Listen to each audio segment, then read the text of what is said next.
Some days have passed.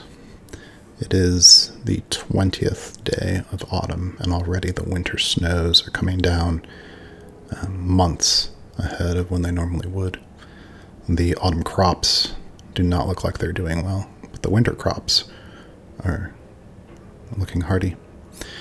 You know that the majority of the food that can be grown at the Temple of the Maiden should help to support you through the winter. And with the great Ornakus slain, it seems as though either the other Ornakus have become less aggressive or their population is thinned.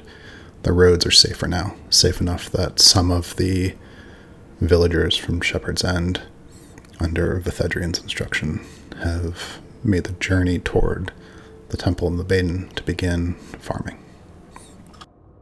The seas still are angry, and there is a storm in the east that doesn't seem to end. Still, your mornings, your sunsets are strewn with a strange color, one you've never seen before that day. Was it only a week ago?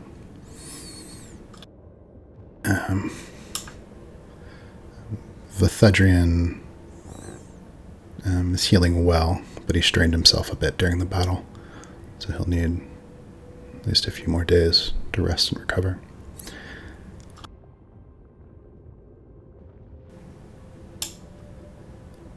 It is the morning of the 20th day. Casey, you wake up. What do you want to do?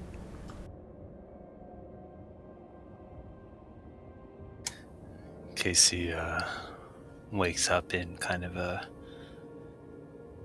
strung hammock cargo net that's in his empty family home that he's been in since all of the things have happened, and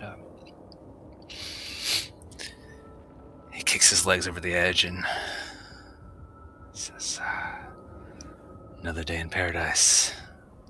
And it looks down on the ground and leaps down deftly, scoops up a pack that he generally carries around with him, looks down to his shadow on the floor, long and dark in the morning sun. He says, "Well, let's go see what Ez is doing." Runs and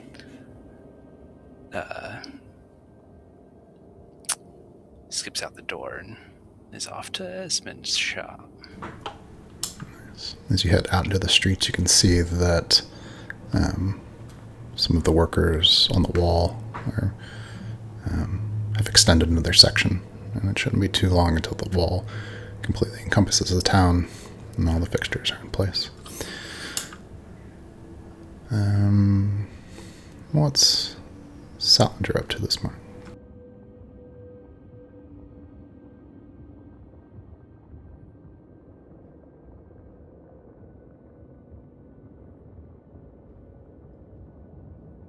Sal.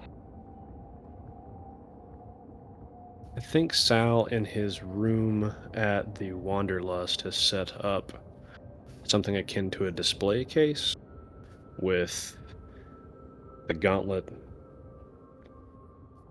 the bits of broken pottery that they found in the ruins below town, the spear, and a few other miscellaneous objects.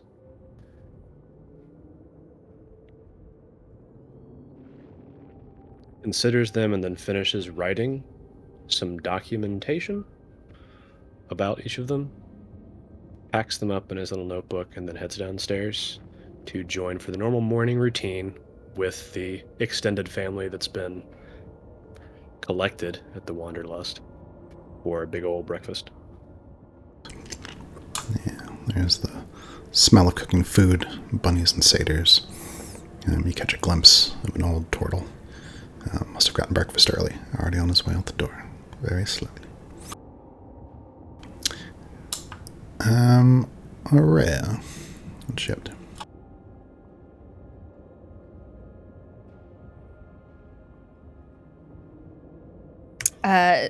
She's made her way over to Kibeth's forge. Her friend, who is always very much so against this, is now trying to serve the whole community as like their blacksmith. So she's offering to help, not helping, but is good company. But yeah, mostly just trying to spend some time with friends, but like in a very like quiet way.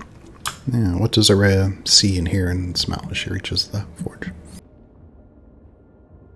I like to think that Araya has done this more often than not lately. So Kibeth has set up a little corner in the forge area for Araya to hang out in. There, she's swept all of the stuff off the edge of a table, so there's like a little, like a 1 square foot space for her to do whatever she wants to do. That is no longer piled with metal objects, and a comfy chair with a cushion sitting there. And when Araya gets there, there's a piping hot mug of beverage sitting there waiting. And Kibeth is stoking the fire for the day. And Araya sees Kibeth's latest habit is to fetch the morning bread and then slice it open and prop it against she has basically made like a historic toaster, so it's like a little device that holds the bread near the edge of the forge to get toasty while Kibeth stokes the fire to make it hot enough for working, but the bread gets toasted and there's a little pot of jam nearby ready for spreading, and she takes a sip of her own mug and nods as Araya comes in, and she kind of glances down at one of the tables where she is laid out. She's swept away another clear space amongst the piles of rubble that just are constantly lining the area. But she's made space for all of the covered materials from the Aranakis. She's laid them out neatly to kind of assess what she can do with them. Yeah, Araya would kind of poke around your monster parts. with interest, but also like, ugh. I almost got scratched by one of these. Yeah. The egg, which Kibeth brought back, I think she would have determined the best place. She would kind of feel attached to it by the time she lugged it all the way home. So I think she would try to argue setting it up near her place if nobody outright objects, and will have set it up in ideal temperatures for keeping it safe and hatching. Like, it was in the snow, so I don't know if we determined it was just to stay warm or cold to hatch, but she'll have made the best guess with everybody and set it up somewhere nearby the forge within like eyesight of the overhang. Yeah, I'm sure the forge is just as good as the Cadney Ranch. So like, yeah, it's a good place for it to stay warm. I don't foresee any problems. I'm assuming Salinger and everybody would be the same. Feel something about it. Yeah, so there in the corner, close to the forge, presumably. A large egg, almost Kibeth, it's almost up to your ribs. Yeah, I mean, if you need a warm place to keep it, we're at a better place than the forge, which is almost always hot.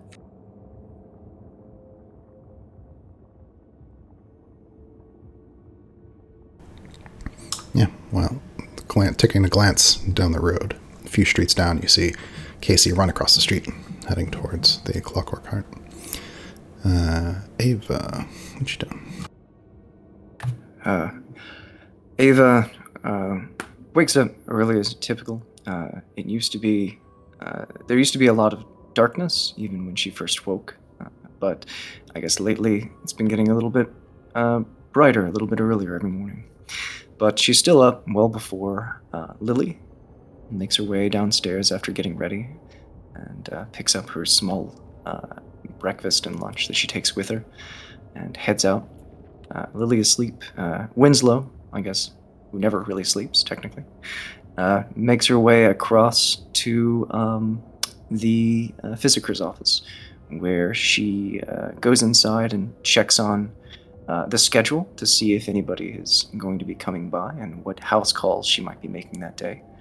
And then, after arranging a few things and just checking to make sure everything's set up, she takes the sandwich for her breakfast and goes up to the burnt-out lighthouse and takes a seat on the bench overlooking the eastern cliffs to sort of watch the unusual sunrise and have a bit of a moment to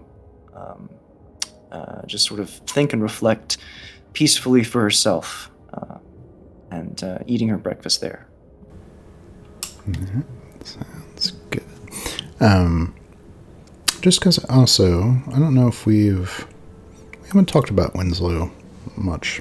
Tell us, I think a lot of people maybe don't know who Winslow is. Tell us a little about Winslow, because I think more than likely all the other Shepherd's End kids would be aware of who Winslow is. All right. Ava's parents were both botanists. They worked in tandem together. Her dad on the sort of business side, going out and about, seeking and collecting various seeds and making deals. And her mother working more on the back end of sort of helping to cultivate and maintain plants. But both of them loved them, plants, very, very much. A while back, one of the investments that they put their money into was a very special pot that they collected and kept aside. And they worked for many years prior to getting it to try to perfect a hybrid plant, something that would be capable of growing a variety of fruits and vegetables from it. And from that, once perfected, they planted it inside this very special pot. And about a month later, Winslow came from it. And he is about a 4-foot tall awakened shrub who likes to walk around the house. He stays inside. There's a little 5-foot space of soil that he mostly maintains. Lily likes to dress him up occasionally, just put different clothes on him, and uses him to dry clothes when she doesn't feel like hanging them on a line. She just sort of oh gosh, Jess. She puts different clothes and has him just stand in the sun in order to dry them.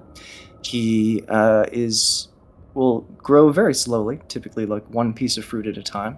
That at a time that he determines, he will set that fruit somewhere around the house, a place that he associates with one of the family members, like a little gift.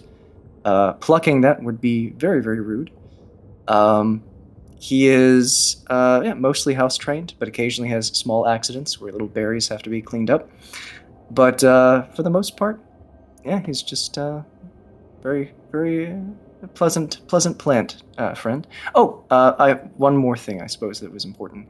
He was not only a sort of pet and house and family member, but also Winslow knows good soil, and so he was to help with the botany side of it by being able to test various soil levels and just sort of have a more intuitive sense than her parents would necessarily have. Yeah, makes sense. I think for Winslow, the soil you have to bring to him, because he almost never leaves the house, and certainly never leaves the yard.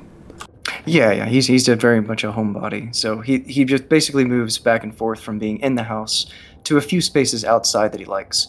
And he does seem to have a bit of a grudge against the apple tree in the back. Ava does not know what that's about, but there seems to be some animosity there. Makes sense.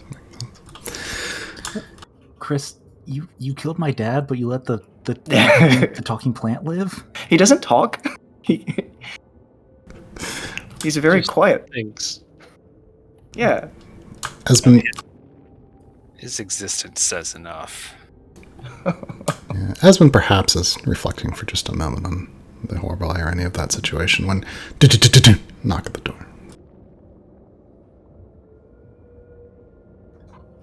Without getting up from his desk that he's working at, he'll just pick his wand up that he has set to the side, and he'll give it a little flick in the air, and a spectral blue glittering hand will go and open the door, or remove the lock from the door. Excuse me. You're locking your door now? Figure out a way to get around that. Closes the door behind. Hey. Esmond doesn't respond immediately. He finishes writing up something. He's working very diligently at his workbench. He's got his glasses on. And then he turns around. He turns around. Yeah, well, recent. You can never be too careful. You know, right? I mean, who knows what could come walking in nowadays, right? Of course. Casey has something raised up to the light that looks kind of fragile. So I've been thinking about the portals, particularly the one in the temple. The one with the desert? Yeah, I recall. So I communicated with someone on the other side. There are people in there. And I don't think it's just the priestesses from the temple. I think there's a whole town. They said to come and visit. I think we maybe should.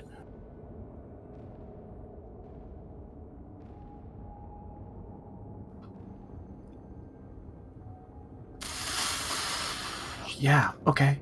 How did you communicate with them? Lux code, of course. I mean, did you not pay attention in class? Everyone knows it. What did you say? I mean, general salutations that you would give to someone through an interplanar portal on the other side of a desert full of sandworms. But yeah, it's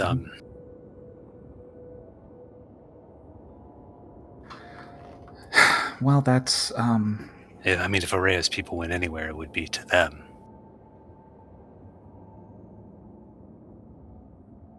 Did they indicate that it was Araya's people at all, or just they invited you?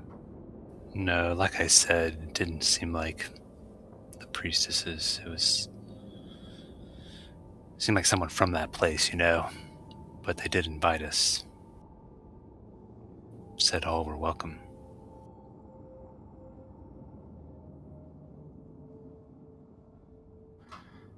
It's maybe it's something worth considering, but we've got so much going on here that we need to at least we need to get things situated here first before we consider. I mean, the wall's nearly complete. We have people at the temple growing food. Things are set up. They won't need us here much longer.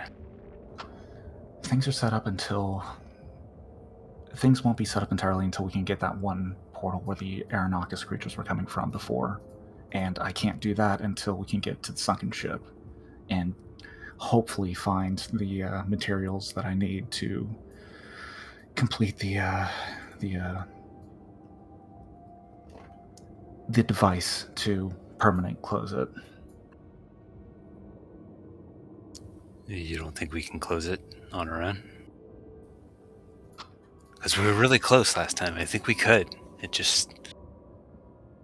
We could... No, I don't disagree that we couldn't, but it could potentially take us longer, and you and I could both burn our energy trying to do that, whereas opposed to me crafting this device and it can be done in one fell motion.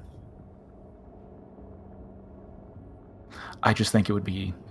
It's something worth discussing with everybody, which we need to do at some point, but I just think in the long run, should we run into another scenario where we're being attacked by more of those creatures, you and I would be better off at our full strength as opposed to using half of, if not all, of our abilities trying to get that thing closed before we're suddenly attacked, right?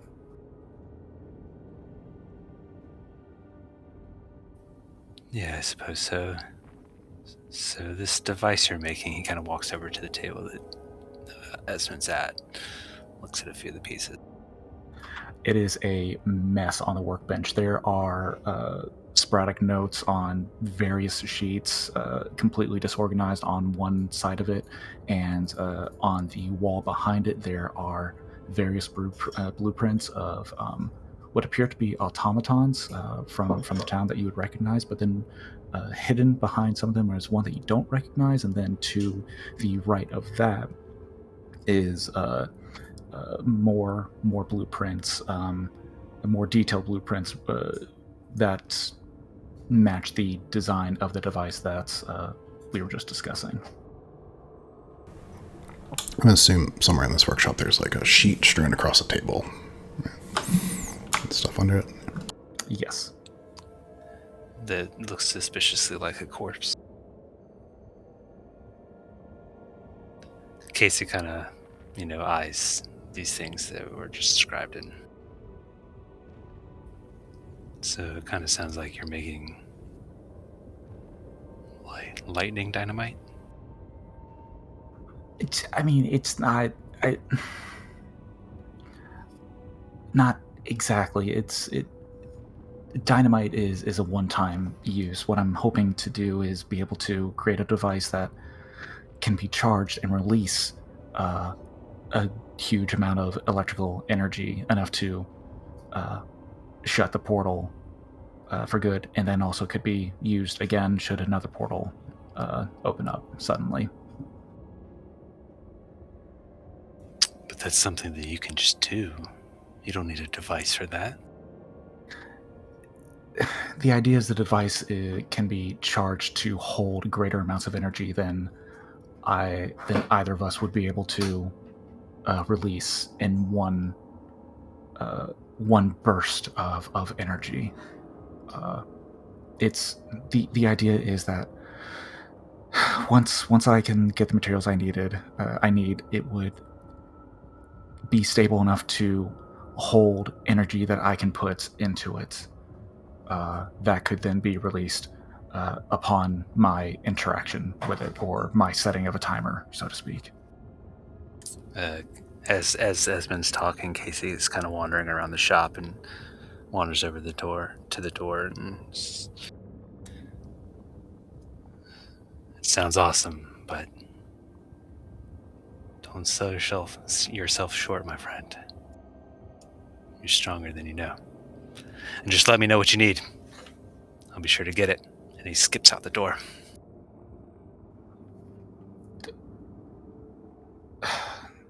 Esmond's gonna run to the door actually and yell at him as he's running out. Actually, bring everyone by here later tonight if you can. Anyone that's available. There's things we need to talk about. Casey waves but doesn't respond as he's running, and kind of runs up the nearest set of boxes to get onto the roof, and moves through the town in the direction of the forge via rooftop. TM, something I just thought of, and we said that we were gonna do it as like a stinger, but then decided against it. Esmond, by now, if not the same day, would have resummoned Zephyrus. So I don't know how you want to play that. Well, let's say he's been gathering up the materials, getting them organized, because I know you'd already have those, if I remember correctly. I can't remember.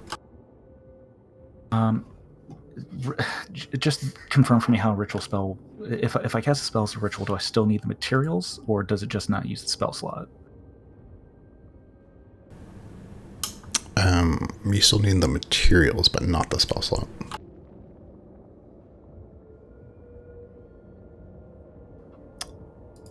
Got it. So, I mean, would you allow me to gather 10 gold worth of material, or would I have to use a destiny point for that?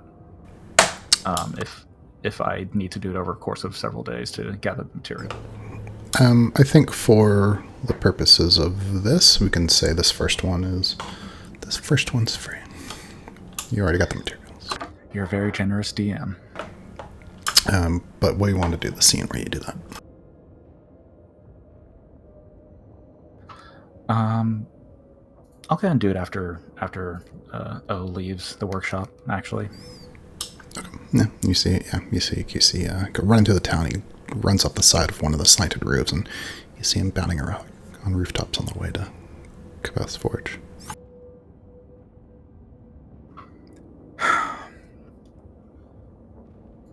okay. Turn around and lock the door and go digging through a couple of drawers and bring out the materials that I need, which, according to this, are charcoal, incense, other stuff like that. And he will place all the materials that he needs into a small bowl where he will have 3 candles surrounding the opposite sides of it, while he sits on the one side without a candle, and begin focusing and kind of pushing out his own magical energy and focusing it into the bowl where the material has been gathered, and just kind of motioning his hands and kind of pushing and mushing the material together. And as over the course of this 10 minutes, the material slowly begins to take the shape of the hummingbird form of Zephyrus. The shape of Zephyrus begins to form, indistinct, ephemeral, there in the midst of your ritual. You feel a strange sensation. You felt it before. It was the feeling that you felt when Zephyrus went through the tear onto the other side. Something in the pit of your stomach pulls. So it's pulling all of you, your feelings, your thoughts, to the core of it. You feel the world around you almost as though it's getting farther away. Your sense of balance, you find yourself having to grip the edge of the table, and much in the same way that you've changed your perception to Zephyrus sometimes before, your vision isn't your own. You catch smears of color in the sky. Wait, that's the color of the sunrise. There's a tower, white, reaching up into the heavens. There are motes of energy streaming through the sky toward it. There's a light, something bright. Is it a door? You're not sure. No, it's looking at you.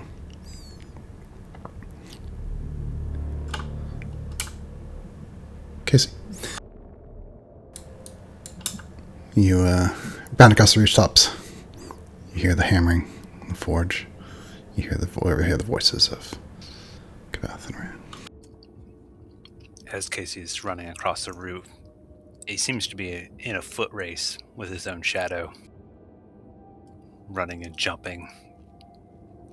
And as he jumps over this last gap before the forge, shadow that was on the roof next to him jumps down to the ground and then back up to the roof as he skids to a halt on top of the forge and walks over to the edge. Does a quick little side flip down to the ground and calls out, Cabeth! Cabeth doesn't even look up. She just points towards the fire, and you see like a little pot of something over there, and she's like, hot cocoa's over there. There's a clean mug on the workbench. Yeah, he doesn't miss a beat and starts in that direction. So, how's the egg doing? She glances towards it in the corner. She's like, no change so far. But, I don't know. How long do we... Maybe we should get Ava to look at it with something. But, like, not, like, cut into it, but like maybe she can like put her ear to it and super hear into it and hear if it's alive. I'm sure it is. Rhea had just covered it in a small quilted blanket, making it quite cozy and nest-like around the egg. Is Rhea there as well? I am. I have a small corner. Yeah, Casey smiles to her, and as he's over pouring cocoa and kind of gestures to her. Oh, she already has some. Steaming hot herbal tea. So, how long do you think till it hatches, huh? I don't know. That's why I think we should. I mean, put your ear up to it. Do you hear it in there?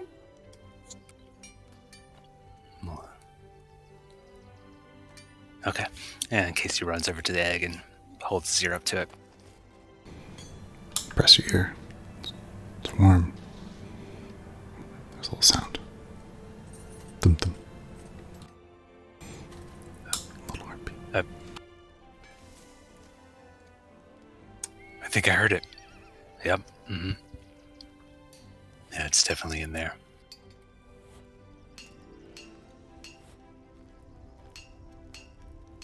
Well, that's good to know that I haven't been carrying. I didn't carry an empty shell around. That it's in there, and hasn't escaped in the night and gone to eaten all of our friends when we weren't looking.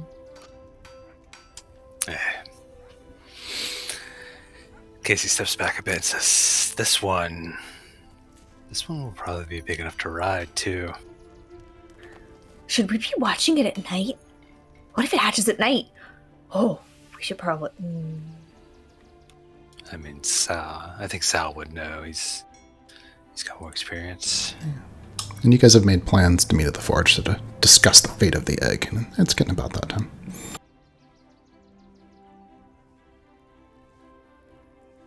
Do we want to carry that egg? When we were talking about it, can we talk about it in its presence? Do you think it'll hear us? Do you think that matters with its gestation? I think we should leave it where it is. Otherwise, but I don't want to disturb it more than we already have. I mean, we already made a journey kind of far, so... I mean, I think speaking to the unborn is a thing. Oh, I sing to it all the time. Aww. Peach has been coming in and playing music to it from time to time. Hello in there. This is Casey. Casey, are you trying to persuade it to let you write it first? Is this your whole plan? Because I spend a lot of time here with it, so clearly I'm the one who carried it. I am going to be its mother. I'm going to get to write it. I mean, you're fast enough already, Yeah, but think of how much faster I could be if I rode a dinosaur. That would be a sight to see. I guess that's fair, though. I mean, I guess we should let somebody who's not as fast as me be on it so that they can keep up. Ava and Salinger, you both arrive at the forge. I'll train it to run alongside me. We'll be like besties fighting in battle together, and then somebody can be on top and cast spells from above, and it'll be really cool. We'll probably need a saddle of some sort.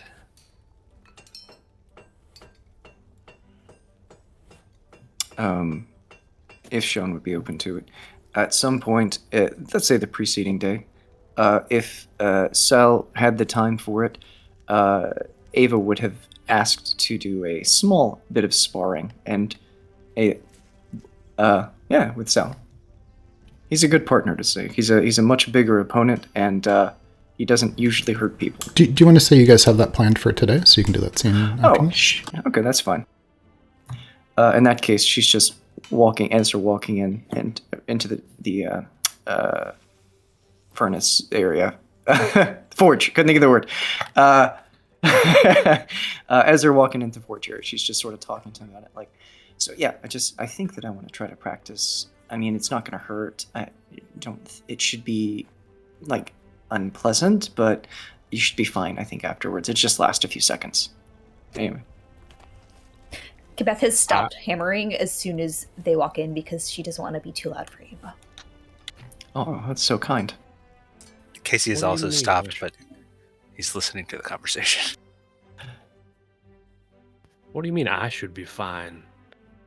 Well, I mean, it's not. I mean, I have to practice with somebody, and I figured that, like, you're really tough. And I think Shalati is, like, tied up today, so I figured you. Remind me what I get out of this again, other than just the pleasure of your company. Isn't that enough? No, not if you're gonna grow brambles on me or whip light at me or whatever you were doing in that last fight. Well, I mean, like I said, you'll be totally fine. And if you're not fine, like, I'm right there. So, like, you won't be not fine for very long if you're not fine. I'll fight you. Well, it's not really a fight. It's more of just trying to, practice stuff. But I mean, if Sal's, too big of a wimp, I guess, yeah, sure, I'll use you, Kubeth. You're I doing was your trying- magic. I'll watch. I want to see how to do it too. He leans in so they can't hear.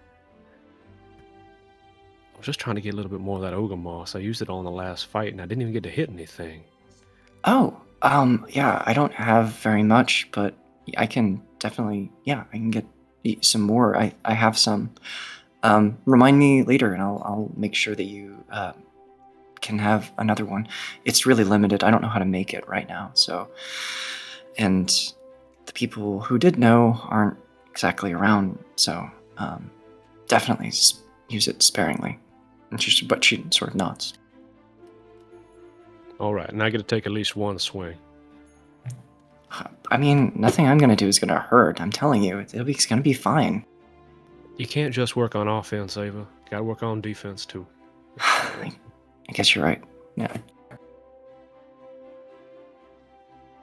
So how's Edgar doing? Walks up and rubs the egg. You named it already? Edgar? Like with 2 G's? Mm-hmm. Ava, you should put your ear to the egg, and you should listen to see if you think that it's like close to hatching, if it sounds like really mature, or if it sounds like just kind of like a yolk with like a little bit of a thing. I mean, I can hear it from here, but there's no way for me to know that. What if we try to handle it like with chicken eggs? Yeah. Well, we know somebody who knows chicken eggs, right? I mean, one of the well, chicken farmers, Peach knows how to fry up a mean chicken egg. I mean, if we make a bonfire and then we put the egg in front of it and you try to view the animal through it like you do with chicken eggs, then maybe we can see how close it looks. We're just gonna get a hard cooked egg that way. No, you don't have to put it that close. It just need a really bright light. What about the sun? I mean, I guess we could collectively hold it up and then just have somebody lay on the ground and what if we put it like between, like someone could lie in the alley between 2 houses and we'll hold it between the 2 houses and then you'll be able to see what the... Oh my, Kibeth, you're making it more complicated than it needs to be. You just need to have somebody who trusts everyone quite a bit. Scoot and lay down on the ground as everybody holds the egg above their face in between them and the sun and rotates it until we see something. That sounds like a good idea. We should do Yeah, then you're only like a little bit squished and the egg is like soft landing on somebody's face. What if we just made Kibeth be the person lie down? Because if we drop the egg, she can catch it, and like it won't even be that big a deal. I have horns. What if it falls on my head and then the horns break it? And Don't catch it before it falls on your horn. Don't catch it with your face. Oh, how about Sal? I volunteer Sal. He seems much better for this job. Who has the softest face? Well, Doc is the doc. She would know what she's looking for. It's true. I have the softest face. You do. Do you know what you would be looking for? I mean, is it like a small sized? I have a book of eggs and the raising of chickens. I can hold on. I'll go get it. She trots off into the house. Surely we'll be able to find something similar in her library. And I think that Ava and I could definitely lift this egg on our own above your face, Salinger. The way your voice keeps wavering, I don't even know if you believe that. Not at all. I just want to help. I think I'm just going to be like, the sun's there. I don't know. You helped Esmond try to fix the window, and that was a little patchy. It is closed. I guess that's true. Okay, Kibeth comes back. She's like, look, in this book, they show, okay, so like you hold the egg to the candle, and then you look into the egg, and then you can see, and there's like little illustrations of like eggs at different development stages, like, and she's like, and like, this is clearly just a big chicken, so it must be very similar, right? Yeah, and the book has Does it illustrations of all different type of birds and all kinds of stuff, different bird eggs. Does it show any lizards? What if they're weird? I don't know. Like, different. Well, I mean, we'll first have to see if he can see anything through it, and then if he can see something through it, we'll compare it to the book and just take it from there.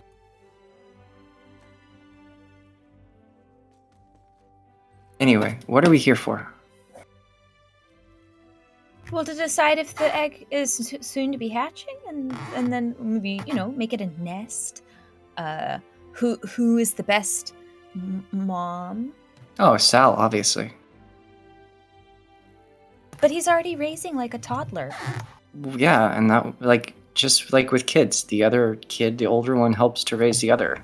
Right? To be fair, I'm learning as much from Poppy as she's learning from me. I mean, I tried talking to Poppy once. It didn't go well. I should definitely not be involved. You also notice it's already been here over 10 minutes, and Esmond was supposed to be at this meeting. He's not here. Charlotte was supposed to be here, not here. Where is everybody? Well, maybe they don't. They trust us to decide what to do with the egg. Yeah, Esmond was in his shop. He's building lightning dynamite. Oh, okay. Then Esmond What? probably just forgot. He got like absorbed in his work. You don't just get to say lightning dynamite and then move on. I mean, it's kind of self-explanatory. No, but I mean, Is it's it? not. Is it really so? It's for closing the portals when we need to close portal. But Does that it only close adds through more the portal? questions. Yeah, but Casey can't answer him. I mean, probably if Esmond tells us about it, it won't even make sense then. Do you really want to ask Casey what it's all about? No, yeah. Ez and I are on the same page. We're going to close the portal in the forest. Leave the one in the temple, because we're going through to get your people. Yeah. And then, Wait. Yeah, it's... You're on the same page with that? That's surprising. Yeah. I mean, the stuff that Ez works on is pretty clear. He explains it well. Do you guys not understand? No, his actually, projects? that's the sign of real intelligence, is if you can make other people feel smarter after your explanation. Exactly. Ava's suspiciously quiet. Well, just, breaking it down reasonably well. Kabeth's great at that. Mm-hmm. Kabeth's good at breaking down. I know what she's working on. Like, did you see the claws? Oh, should Poppy's not here, right? Is Poppy here? Poppy's always with me. Yeah. Is Poppy? Oh, no. Poppy shouldn't look at this stuff. This is harmful to her psyche.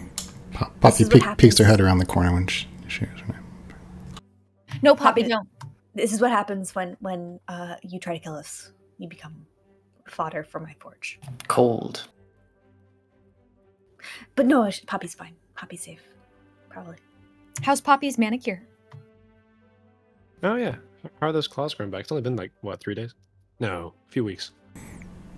Is it 1 Not that week long. travel? Couple days. No, not a week's travel. It was like a 2 days travel. How is Poppy assimilated to her new vegan diet of grass and grass? Mm-mm. What have you been feeding her? Who have you been feeding her? Joking. Poppy goes out late at night, comes home. I mean, we could say the same about the plant monster at Doc's house.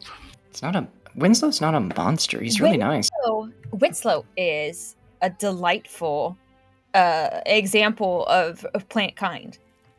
He's a very good listener. You've been talking to Winslow about stuff and not to me? No, I haven't actually been talking to him very much, but he is a good listener when you do talk to him. No. What are you gonna make with this stuff anyway, Kabeth? Yeah, that's a great question. I don't know. I haven't decided on anything yet. I think I'm just gonna hold on to the stuff until we just collectively, like, it's not just mine, it's ours as a group. And if one of you thinks of something that will be useful for you with it, then I'll make it for you. A shield would be great. I think For as we're you? having this conversation, Sal is holding one of the big teeth over his head. It kind of looks like a mohawk. A helmet, maybe. But then you'd hide your pretty face. Your soft face. We need the face. No way you need the face, you need a helmet. Soft face is why I should cover it with a helmet, I think. Casey's also holding up one of the talons and says, "Nothing for me," but he kind of sidles over to Araya. Put a couple of these on your tail. What are you Smash them with it. Don't That would be pretty awesome. The presence of the tail. No, I actually have a thing figured out for armor. Really, it's a good solution. What's The that? light protects me. Chris, how many did we get? Do we have enough for everyone to have like one thing each, or is that kind of unreasonable? Yeah, no, not nearly enough for all that. But looking over the materials, you've got enough to make. I'll give you. I guess it'll depend on what you want to make, but you can make some armor. You can make some weapons. Depends on the size that you want to make in terms of how many. Okay, we can. I'm happy to take suggestions in like item discussion in the future, and then we can kind of hash it out and figure out cost and what's left. Like I said, nothing for Casey. He barely tolerates the armor that he has. He's always tugging at it, and it's just like, hates wearing it. Maybe you need some help to get it better fitted. Or like an Under Armour padding, like a gambeson. I think Casey just soft against he your sh- skin. he just doesn't like clothes in general, I think. Yeah, you'll have to tell me more about this light that protects you, Rhea. Do you want to know? Well, of course. Don't teach him if it means he's not going to keep his clothes on. This is forbidden knowledge, Casey. It's the best kind. No, because I don't want to see what's underneath the armor you are wearing. I think we all know that Casey runs too hot to wear much, you know. Oh, well. We'll just have to design something with the proper airflow to both protect you and also allow your natural fire to escape when needed in battle. Ooh, a kilt. Oh, that's not a bad idea. I mean, like I said, it was fine in the snow. It did all right. But if we go into the desert, it's going to be too hot. I just know it. Well, actually, you're supposed to cover up more when you're going through the desert because the sun is actually your worst enemy. Oh, that reminds me. I said that I would do this earlier, but obviously things happen. And then she says a word and reveals one of the other outfits. And it's a summer outfit. Her clothes magically transform. And it is like flowing light-colored, like almost white garments that sort of cover a lot of the body. Much like you would probably see people who live in actual desert. I'm not good with clothing, but you get the idea. I was actually hoping for a sundress and for you to legit like come out with like an A-line skirt and Oh, that might be better. It's Lily's clothing. You guys know clothing better than I do. Please let me sketch. Yes. Said summer, because it's something Ava would be like. She feels that way about the other two that she will not present to you guys right now, because there are 5 total. So your sister, out of here, your sister programmed it. You get no option. It's all fashion decisions of your sister. Yes. I love it. And Lily has a different, less conservative taste than Ava does. AKA not pants. Yeah. Anyway, so magically transform into what Jess will eventually show people. It's gonna be a summer dress. Perfect. Looks great when you're in the sun. Perfect. If you hold a candle up on the other side.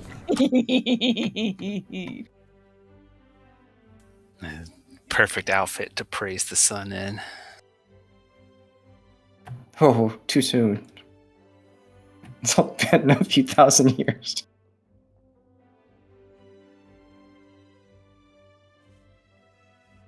It does say how long he was going to be, Casey, when you met with him. He was supposed to be here by now. I mean, I thought it was clear that I can Well- speak for him. He's busy doing his work. No, he should definitely talk for himself at least. Beth, do you want to run and grab him? Just pick him up from there and drag him back? We can all, I mean, the egg doesn't have to be in our presence when we discuss the egg. We could just go, not pull him away from his work for too long. We can go visit him and see what's up and then leave him to his thing. Less of an interruption, I guess, but he doesn't really like people being in his shop. I didn't blow up a wall in his shop. Alright. She pats the egg. So, I to Esmond's shop then? Is the egg safe here in your forge all by itself? Do we need to stoke or quench the fire? I'm now nervous to leave the egg on its own until we know how close it is to hatching, because what if it hatches while we're away, and then what if it eats the town? So maybe one of us should stay and guard it. We'll take it with us. Well, no, you have...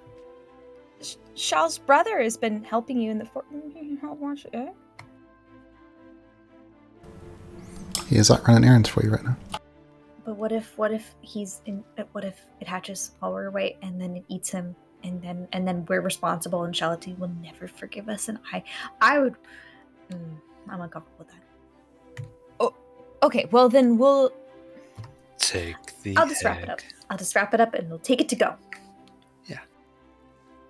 If we carry it in a hammock, we can Wait. kind of rock it while we walk. No, we can't, but I don't know much about eggs and things, but changing temperatures like that constantly probably isn't good. Well, then we give it to Casey, who will keep it warm.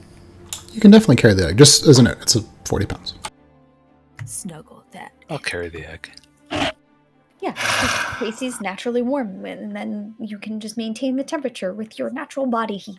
And your clothing. Is this good bonding time? Is this really easier than just going to find Esmond and bringing him here? I mean, Ava, you can go get Esmond. Okay. We'll just wait here. All right. I'm not the fastest, but okay. And she goes off to get Esmond. I'll time you.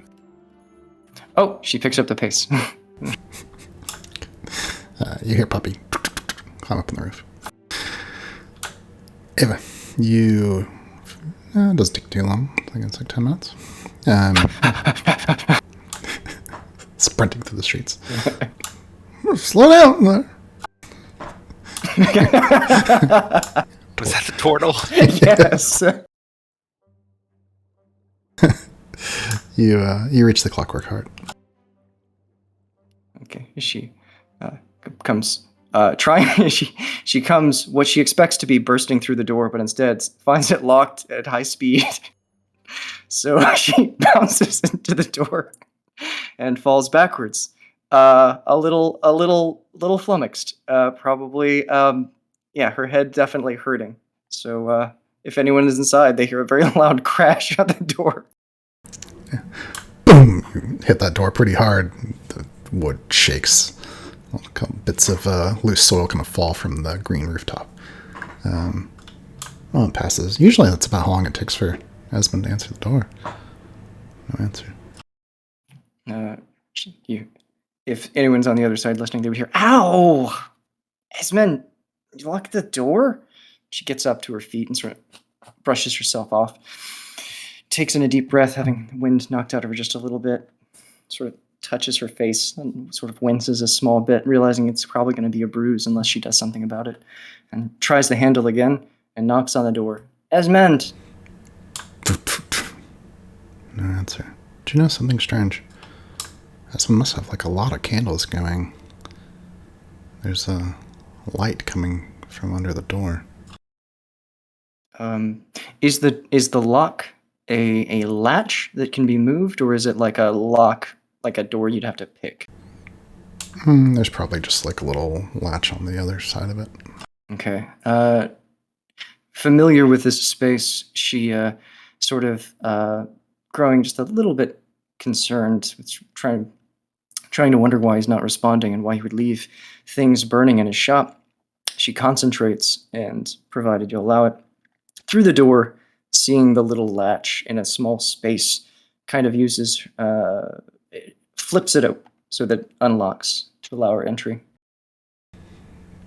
Yeah, we'll say maybe of the multiple locks that are on this door, there's only one of them is engaged right now. And so, yeah, pushing it just enough you can barely see it. You're able to lift it up. Door flies open. Okay, she looks inside. Esmond? No, Esmond's there. Just inside in the workshop, you can see that there's a gentle, beautiful golden light that's filling the inside of the workshop. A little moat that's hovering just above a ceramic ball on Esmond's work table. Esmond's there, just staring at it. She pauses, sort of taking this in and looking at both of them, and hesitates, and slowly starts to approach, trying to give a wide berth and coming around to the opposite side so that she can get closer to Esmond while trying to stay away from this odd light. Well, Esmond's back is to you as you open the door, so he's on your side. Yeah, she walks a little bit closer to him and she starts to whisper, Esmond! And starts to make her way around and slowly kind of reaches her hand out to try to touch his shoulder. Yeah. As soon as you touch his shoulder, the light extinguishes. Esmond, yeah. Wake up.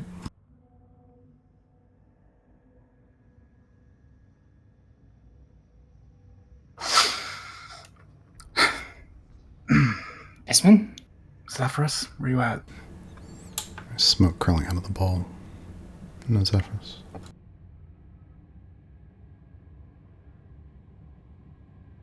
Esmond, are you okay?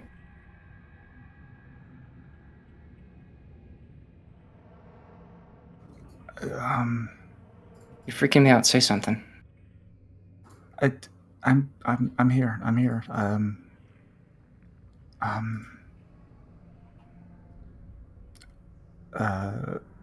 Esmond just kind of crawls over to the bowl and like there's no indication of Zephyrus. No. The reagents in the bowl are spent. There's ash in the bottom. Smoke. Acrid smoke curling upward in the air, carried on a bit of breeze coming in through the door.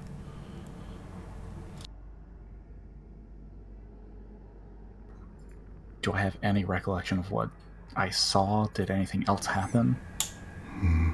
The things that I mentioned, you can remember flashes. The tower, motes of light streaming through the sky.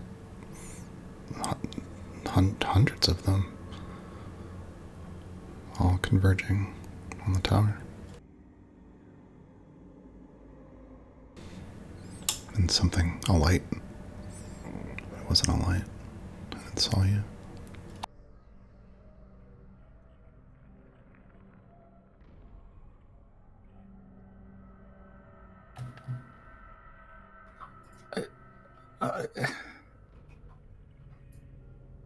No, that.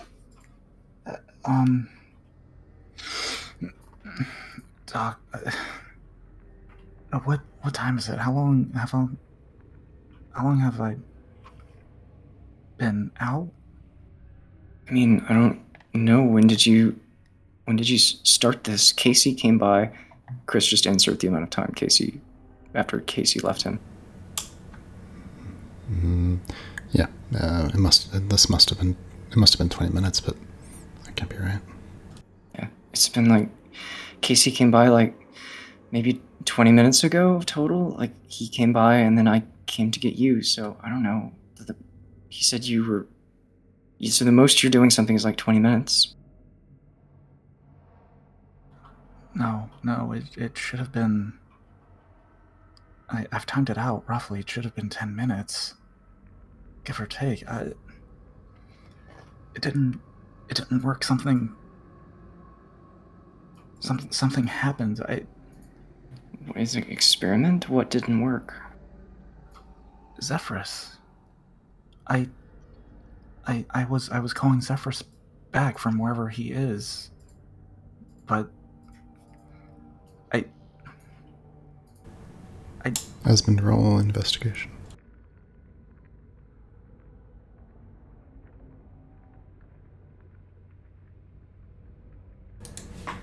Ooh, natural 20. You must have noticed it at first. All the notes on your desk, not in the order that you left them. Your journal isn't on the same page that you left it. I scramble over to my journal. Yeah, flip it open, grab it, look at the papers. Everything is there, nothing's missing. Hey, what's wrong? Obviously, like, things... What can I... Help? What can I do? You said the journal was closed, or that pages were missing? No, it was turned to a different page than it had been on the last time you were using it. What page was it turned to? It was... You left it on the most recent entry, but it looks as though the...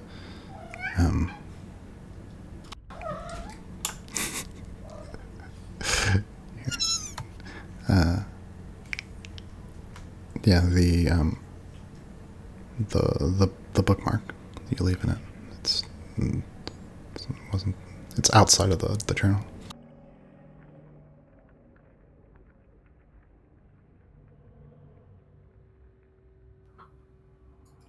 Something...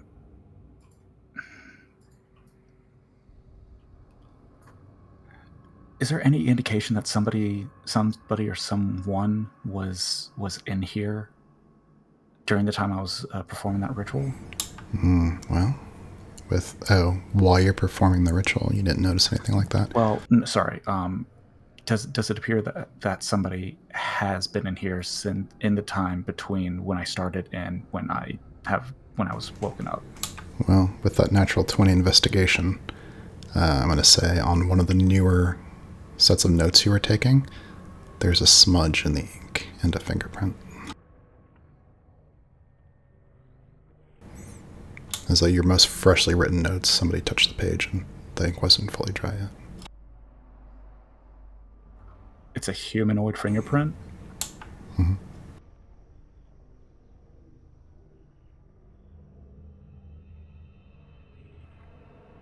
Ava, you didn't see anybody here, did you? The latch was locked, wasn't it? Yeah, it was... I had to unlock it from the outside.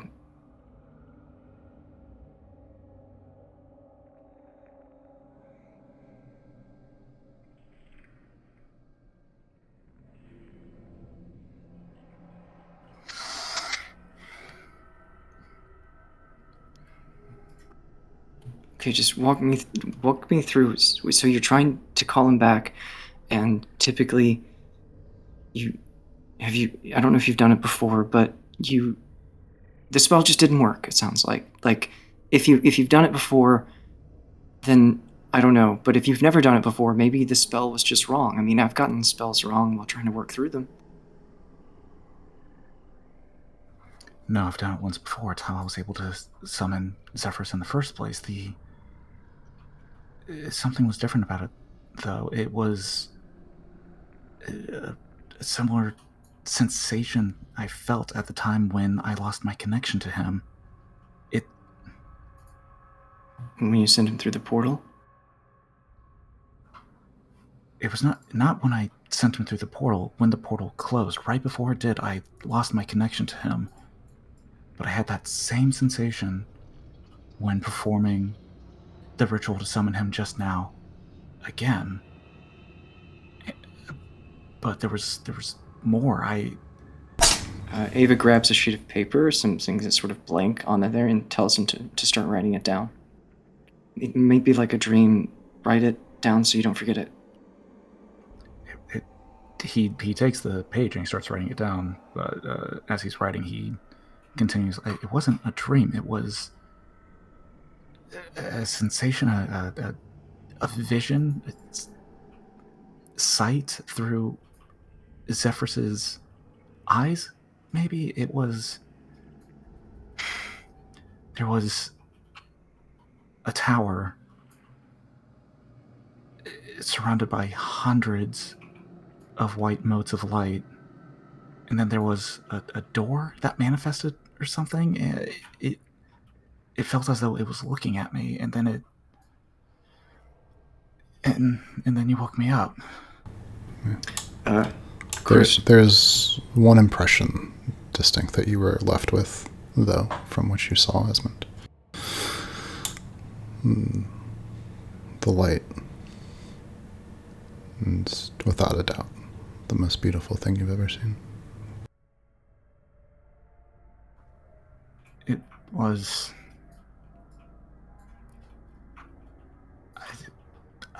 I don't know if there's a word to describe it. It was phenomenal. Chris, does this sound... I listened to it, but I just want to make sure. Esmond's description, does that sound like what she experienced in the Pales? The motes of light? Not that part, but what Esmond just said about it being exquisite. That's familiar. So, okay. You sent him through, and you could you see, did you have contact with him before the portal closed? Only in the sense that I could feel him.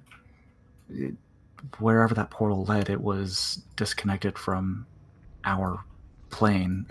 It would have been impossible for me to communicate with him. Okay.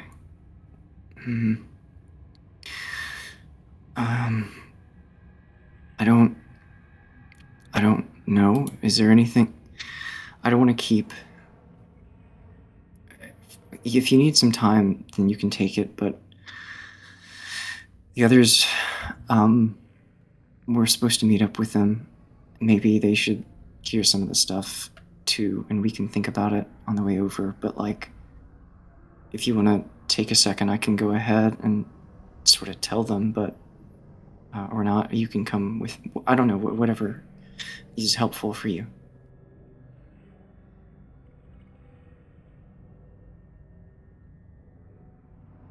But the light part sounds familiar, because that's, I remember seeing that, too.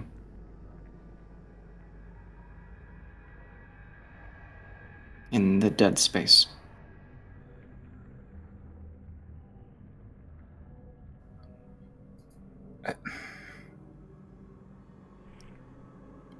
Was it a door that you saw? What was it?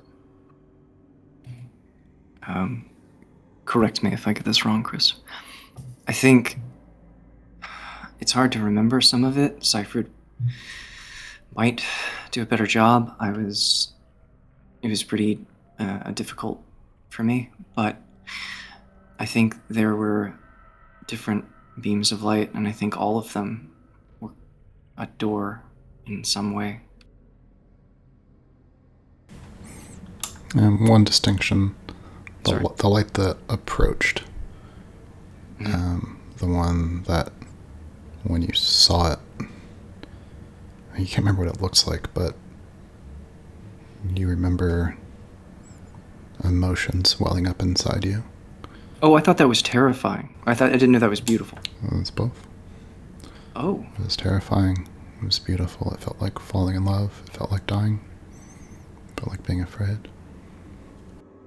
She repeats basically what you just said, but describes that in those words to Esmond about the light that came towards her. And Esmond, you, whatever Doc's trying to describe, it's Pretty close.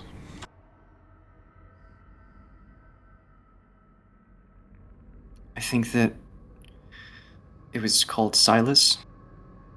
I don't know if that means anything. Was that Silas? Am I getting that wrong, Chris?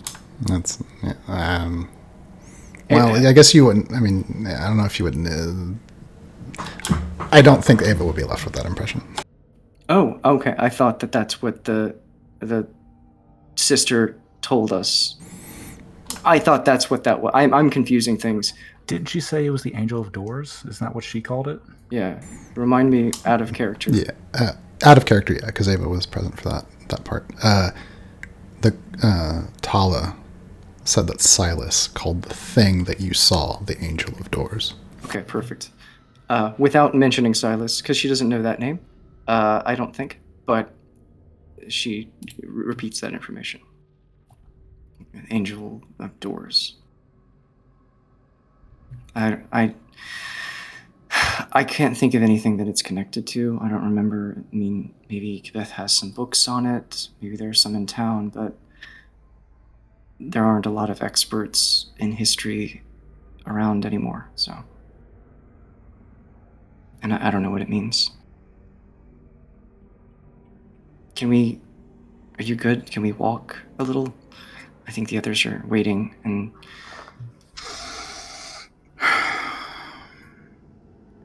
Yeah.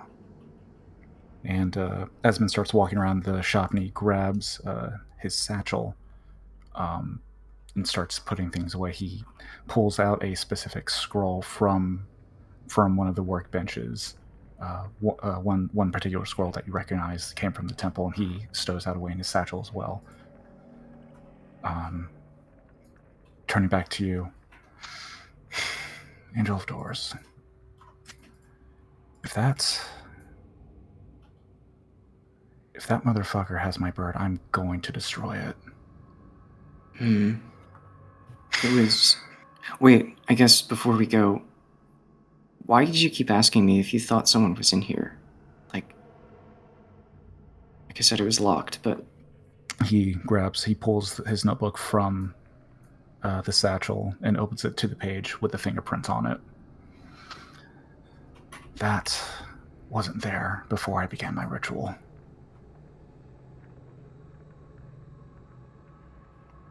You're sure?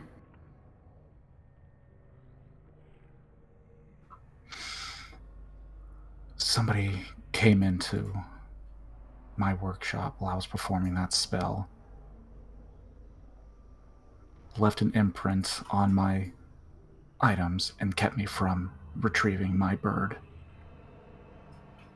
Well, let's not jump to conclusions. We need to head out, but we can ask your mom if she maybe came in and just saw you were busy and touched some things, just to rule it out. It's not her fingerprint, he says as he stows the journal away and leads you out so that he can lock it behind him. Okay. Before too long, you've made your way through the streets. Those of you back at the blacksmith, you just managed to get Poppy down from the roof by the time they arrived.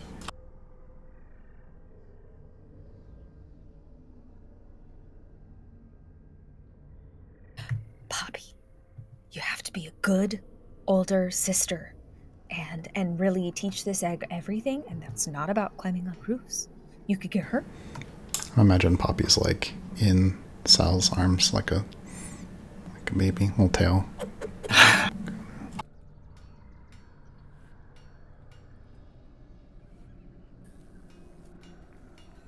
Kabet's just standing by the forge, sipping out of a mug, shaking her head.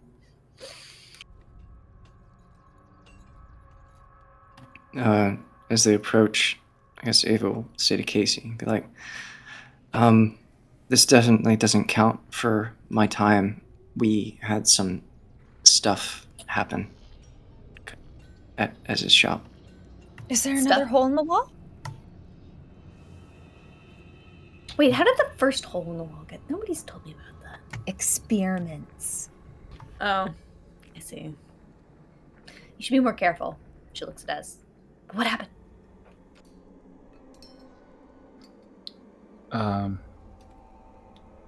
Esmond approaches, but his eyes are glanced to the side. He's only paying half attention to everybody.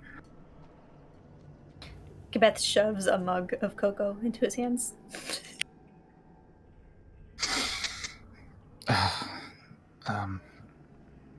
Yeah, thanks.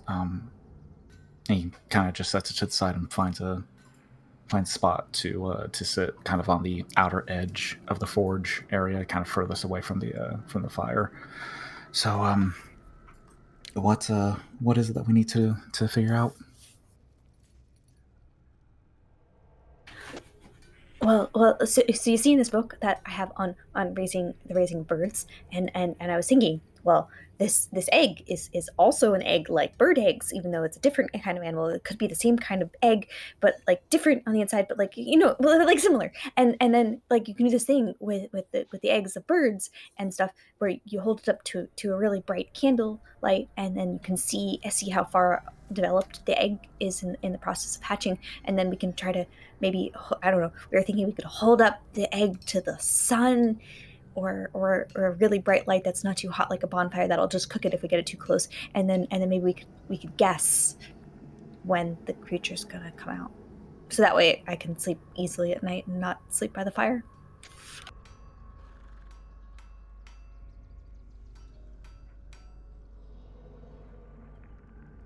Sorry, ignore that. Can we not just hold it up to the fire of the forge, or is that too dim of a light?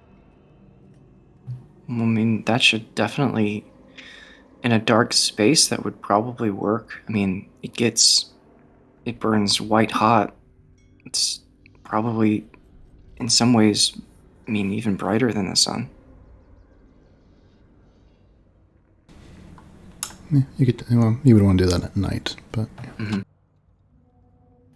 So I guess we can do that. Just keep it, far enough away that it doesn't cook the egg. The sun is now, though. I don't know. The forge is later. I don't feel like the sun's going to be strong enough. We can try it, but it seems like the light's just going to reflect off the shell, not pierce through it. Chris, can I walk up to the shell or to the egg and kind of tap around it and determine how thick it is? What I'm wanting to do is determine like how viable is this plan to use light to kind of show through and see and allow us to observe the inside of it. Let's do this. Let's have Kibeth, Esmond roll investigation, and let's have Doc roll medicine. I have medicine too. We did good. Ooh, yeah. All right, rolled. Casey rolls egg. I honestly think I'm just going to bring things down, so I'm letting you guys do this thing. Right. So, after a brief discussion, here's what you figure out. You need the surrounding ambient light to be really low so that your eyes dilate, and you need a bright light relative to the darkness to be on the other side of the egg. You could do that during the day if you covered like your head, put under a blanket or something, or you could do it at night with a bright light behind it. Either one would be fine. The relationship between the light and the ambient light is the part that matters.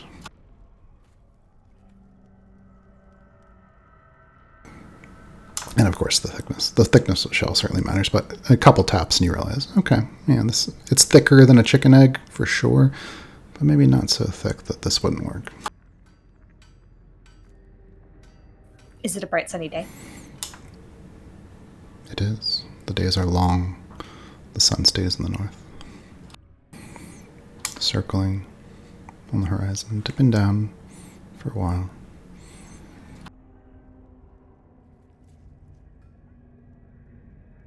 I think we'll also need a harness, some sort of saddle for it.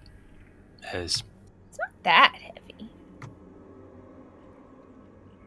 I think we should see what's inside it before we start building things for it. We're either building a baby cradle or we're building an omelet. I mean, I think it's pretty obvious what's inside of it. Another one of those giant birds.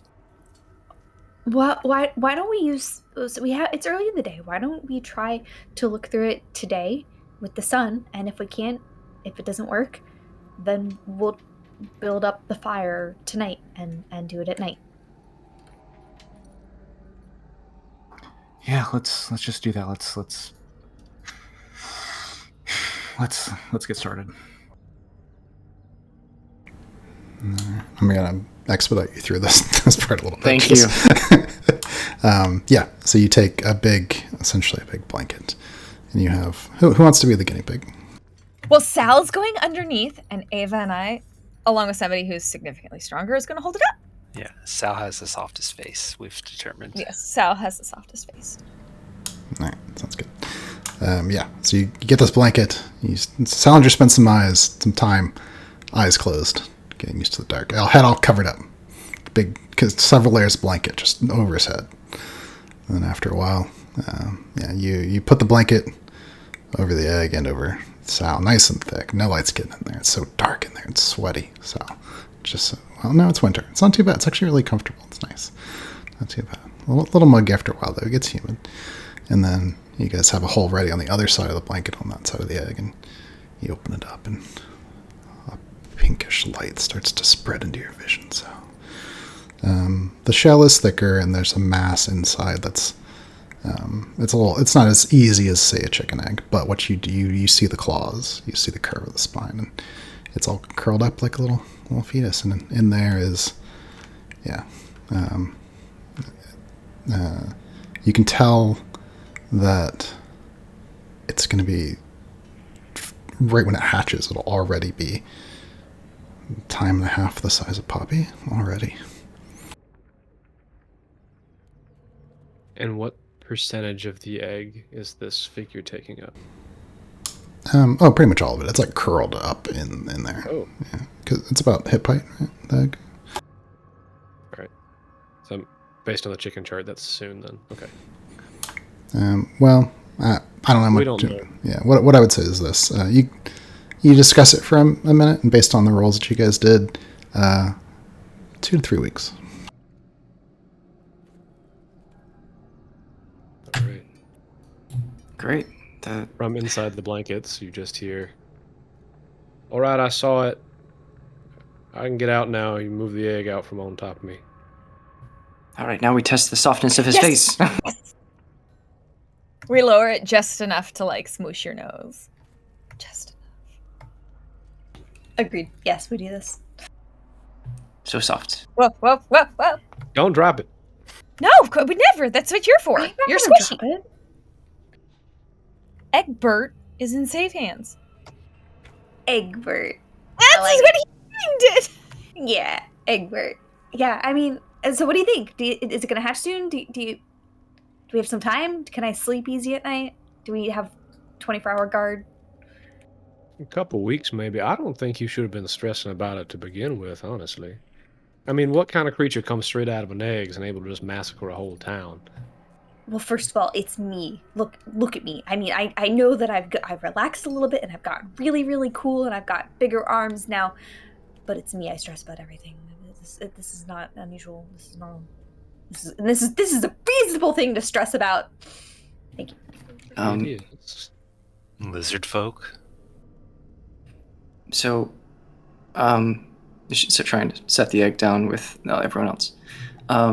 Glancing over at Esmond, who'd probably been a little quiet, and she kind of stops laughing a little bit, and is like, I don't know. I mean, Esmond, if you want to tell him, but like, the stuff that was happening, he was trying to call back. Remind me. I'm sorry, Kevin. Zephyr, thank you. Zephyr. He was trying to bring Zephyr back, and something, it didn't work, and it seems like there may be someone or something that's acting against it, and Esmond thinks someone was in his shop while he was trying to cast the spell. Zephyrus, thank you. Zephyr, stop. Ava keeps looking at Esmond and just sort of shakes her head.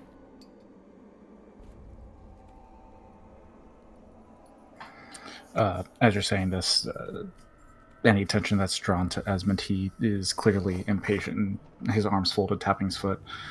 Okay, great. Are we good? Are we done with this, with the egg? I want to get back to the workshop. I think so. I mean, I don't know what we have next. Is there anything before we disperse that we need to do before? I don't know. Or what's next? I mean, as you think someone was in your workshop while you were doing stuff, that's real creepy. Yeah, I agree. Do you want someone to be there with you? So you're not alone? Just in case? I mean, what if it's another interdimensional being that's going to come eat you while you're focused on working? I don't know. I worry about everything. I worry about all you. Alright. So, I know this. I don't know if this makes sense, but this might be too creepy to say.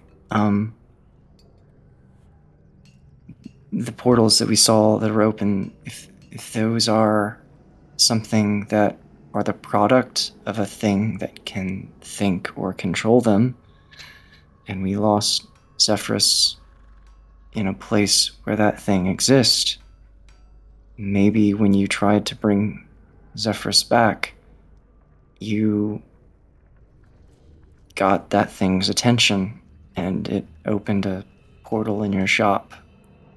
And that's the reason the door was locked. But someone seemed like they were inside. So you figured out how to open the portals? No, I don't think Esmond did it. No, but if it has to do with the portals, and we were able to get Ava and Seyfried, what if we were trying to summon Zephyrus by the portal? What if you can't reach him because you need a portal? He's not gone. He's being kept from me. And I'm going to get him back. Let's... Sorry. Can we all reconvene at the workshop later tonight? There's other things at work here besides Zephyrus being missing that I need to discuss with you guys. And quick glance around. The verdict isn't anywhere around, is he? He's not here, but he should be at the mayor's house. There's something that we need to all talk about privately. Anyone that can be at the workshop should be there.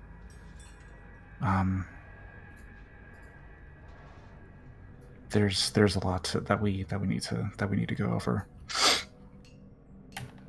So sundown? Sure, that should be fine.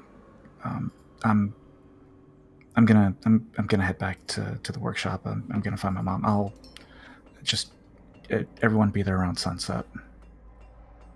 And Esmond's gonna turn and head back towards the workshop.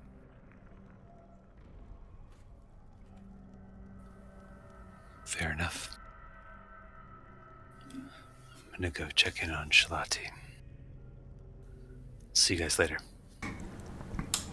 You see Esmond takes off. Walk down the road, you see Casey leaves, starts heading toward the Caddy Ranch.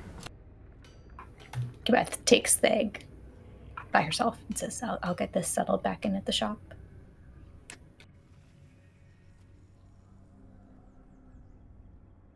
I guess I've got a couple house calls I'm supposed to do. I can check on Seyfried since she didn't show up and swing by on the way. Yeah, we're going to say Shalati's the only one who was supposed to have been at the meeting and did not show up. Peach is busy at the Wanderlust with some people, taking care of people there.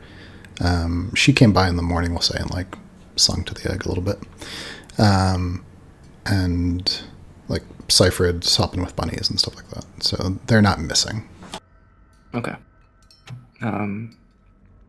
Yeah, so she's just going to do rounds, I guess. On the way out, she sort of like waves to people. She goes up and sort of, in a sort of playful way, pats Sal's face. So soft.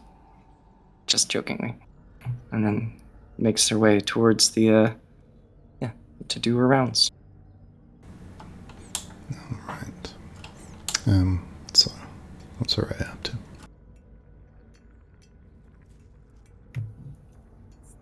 She turns to Sal, who hasn't left yet, with Poppy cradled in his arms adorably. You said it was bigger than Poppy? And Poppy's pretty? Well, how easy have you found it to keep Poppy fed here in town? Is there anything I could help with? Well, most of the time, she's just been eating most of my rations. I'm just running out of food faster, is all. Sal? No, that's not right. We're putting all this effort into farming so that we keep everybody fed. Maybe, we could try to go hunting without the large, Arnakis hunting all of the local game. Perhaps we can find something a little bit more nourishing for Poppy. Because Poppy's little sister is going to be much, much, much bigger.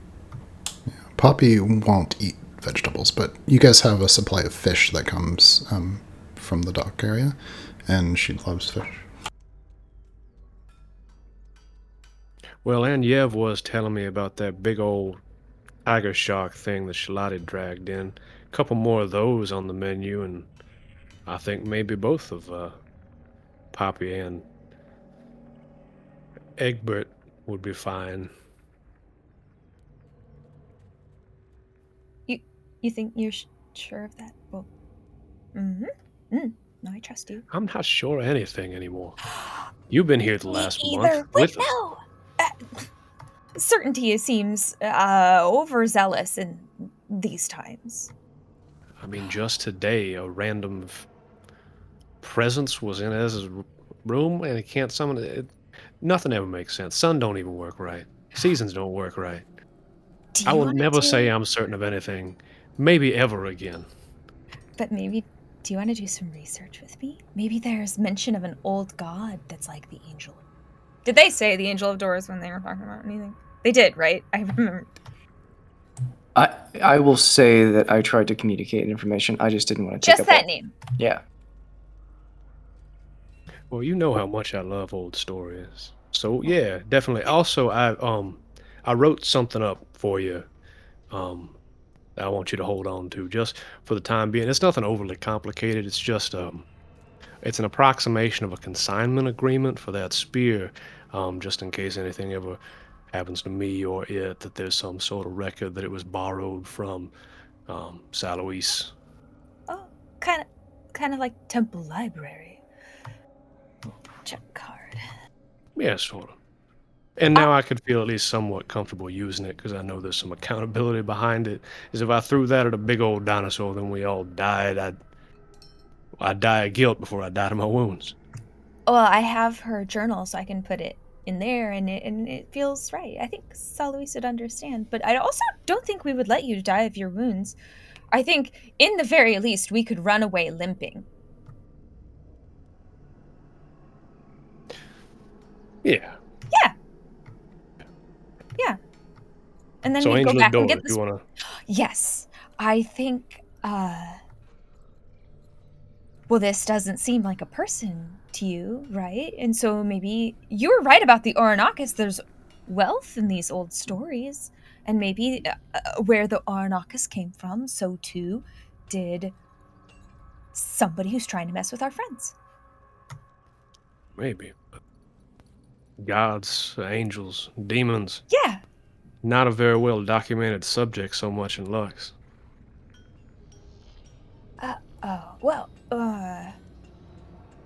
It's a place to start, and I think it's important. I have all the temple books. A lot of them might actually still be in Ez's pouch. Do you think he'd mind if we studied in his workshop? Do you think that would be a bother? I do really feel bad because I asked him to send Severus into the... I think if you asked him if we could get the books from his bag, he'd probably say okay. Yeah. Do you think we should, wait a day? Out of, consideration? That is kind. But no. Okay, we'll just we should bring a snack. We'll barge in with a snack. I'll stop by his mom's kitchen. And he'll do the hand wave and say, yeah, just take the books and we'll be gone. Yeah. Okay, back me up, though. I will stand behind you quietly, yes. Okay, that's not... But you're gonna... Yep. We had to go harass Esmond in his time of sadness. All right. Yeah, so Araya and... I was about to ask you, Kabeth, what you want to do. Yeah. I was also going to chime in. I think it's pretty well known that Kabeth's small room is stacked from floor to ceiling with all kinds of books. So it may be worth seeing if there's anything relevant in her stacks of many, many books. I desire temple books for something god shit, but yes. Cross-reference Your books god are shit not- with history shit. Yeah, your books are not safe from us. Okay, so Kabeth, you overhear them having this conversation. You see them getting ready to leave. What does Kabeth say? Kabeth's just holding the egg. She's like, I mean, is there... I don't know if I haven't... Contrary to popular belief, I have not read every single book in my stacks of many, many books that could be read, and therefore it is possible that I have things that could be of interest and use if you wanted to poke through my room. Yes!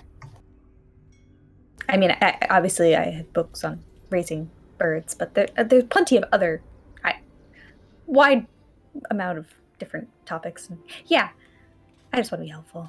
All-night study session party. Slumber party? Do you have work to do? Do you have blacksmithing imminent needs that need to be attended to? Or do you also want to read books quietly with a mug of tea? I mean, that is what I always want to do over blacksmithing. I do have some things that I probably should do, but I'm sure it can wait till later. It can wait till later. But I gotta let me drop off Egbert to get cozy again, and then I can dig through. Oh, we'll be back. Are we sure we want to bother Esbert right now? Because he seems kind of in a mood, and when he's like that, I think maybe things go boom a little more, and that's just not a good thing. We have finally just patched that hole in the wall, and I don't want to be there for another one. I can just in and out. Oh, even better idea! I could just go in invisible and take my stuff and leave again. No, that's a terrible idea. No. I think Araya, you have a very calming aura about you, and maybe if you go in by yourself, then it'd be less overwhelming than all of us barging in trying to get things, and we'll just be outside ready to carry the books for you. But you can go in and ask by yourself. Yeah, alone. we'll do real quick. Yeah. It'll be fine. Yeah. Mm-hmm. Not invisible. Not invisible. That's worse, I think, somehow. Is a better idea, especially after something just snuck in while he was doing something. You should not be invisible, because he might attack you. It might be a very bad idea. Yeah. Do not startle the young man making lightning dynamite. Oh, shit, yeah! Oh! I don't want lightning dynamite. At all. I think it's kind of something better left not invented. I think it's going to be wonderful, honestly. Beautiful, really. Kabeth, bonus of this research session, you can, you'll have some company while keeping an eye on that egg, so you don't have to stress as much about it. Company at my forge is always welcome. Just don't make fun of me when I Popular player watch on the roof, too. Yeah. What would we make fun of you for? Nothing. You've been around Kabeth enough to know that she makes plenty of mistakes and often gets injured, and then she just kind of there's like a nice healing balm, and now she has her own healing magic as well. It's fine. And she's like, no, it's fine. It's hard to work. Never mind. It's fine. Come over anytime. With books.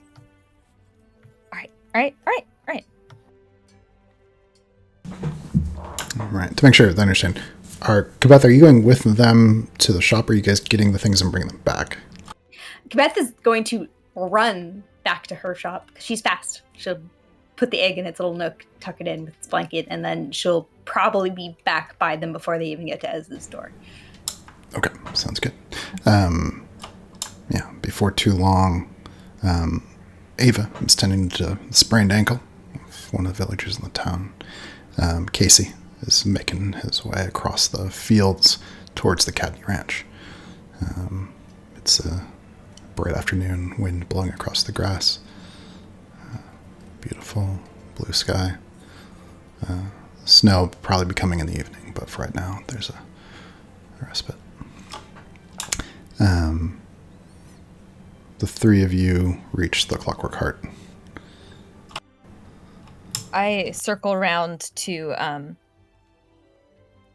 it's not like family house and live. It's the business and then their house is elsewhere, right? No. It's attached. Yes. I go to the front door of the house.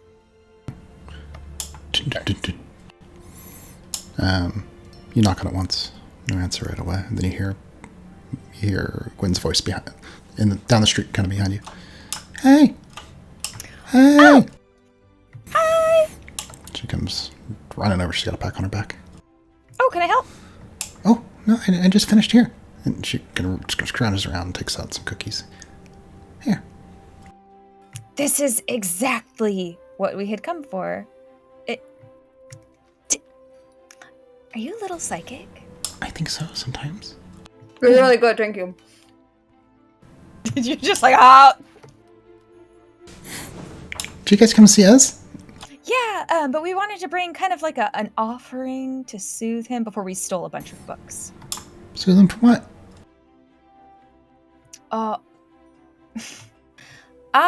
Did you see the little bird Ez has recently? Oh, yeah. Yeah, whoa. He's missing. It's missing, right now. and he can't get him back, and so Ez is really sad about it right now. Oh, no. He didn't tell me. I know! Well, no, it just happened. Okay, well, I'll keep an eye out. Please, yes. But we were just gonna bring peace offering, snack. Also, he doesn't take care of himself when he's bad. Yeah, here, give him. I got another cookie. Give him these cookies. I have to do more. But... Oh, thanks. This is perfect. Yes. Okay. Okay. All right. To the shop. Yeah. And so she goes running off down the street. You're at the Clockwork. You're at their front door, but she opens the door for you, and then she runs off. Kind of like walk in, really peek around the corner first. Just real quick. What do they hear from the doorway? Yes.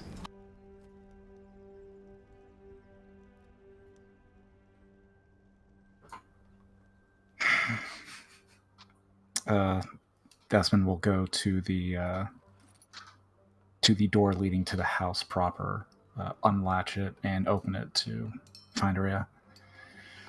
As he opens the door, you notice that he has changed and he is in full engineer attire, which you know that he hates, but he is decked out. He's got his apron on. He's got his working gloves and all his tools strapped to a belt and in pouches throughout the apron that he's wearing. Is it lightning dynamite time? What? No, that's not. No, I'm sorry. No, that I didn't mean. No, that's not what it is. It is not dynamite. You should all know. No, dynamite's terrible. I was about to say it was an experiment better left undone.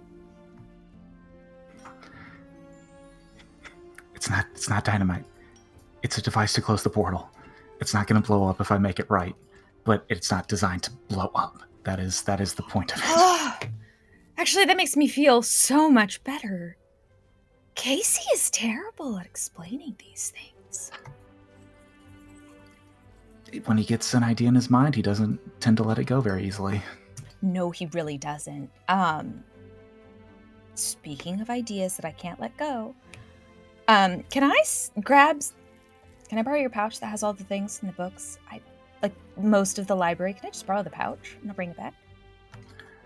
Oh, yeah, yeah, come in for a second. He'll lead you in as you come into the workshop. And from behind her back, cookies. Your mom made these. We mentioned that Zephyrus was missing, and that's it. But not the... Don't think I've actually explained to her that Zephyrus is a fey creature, not an actual bird, but... I didn't explain the difference either. So it's fine! Although, I think she'd think it would be more impressive.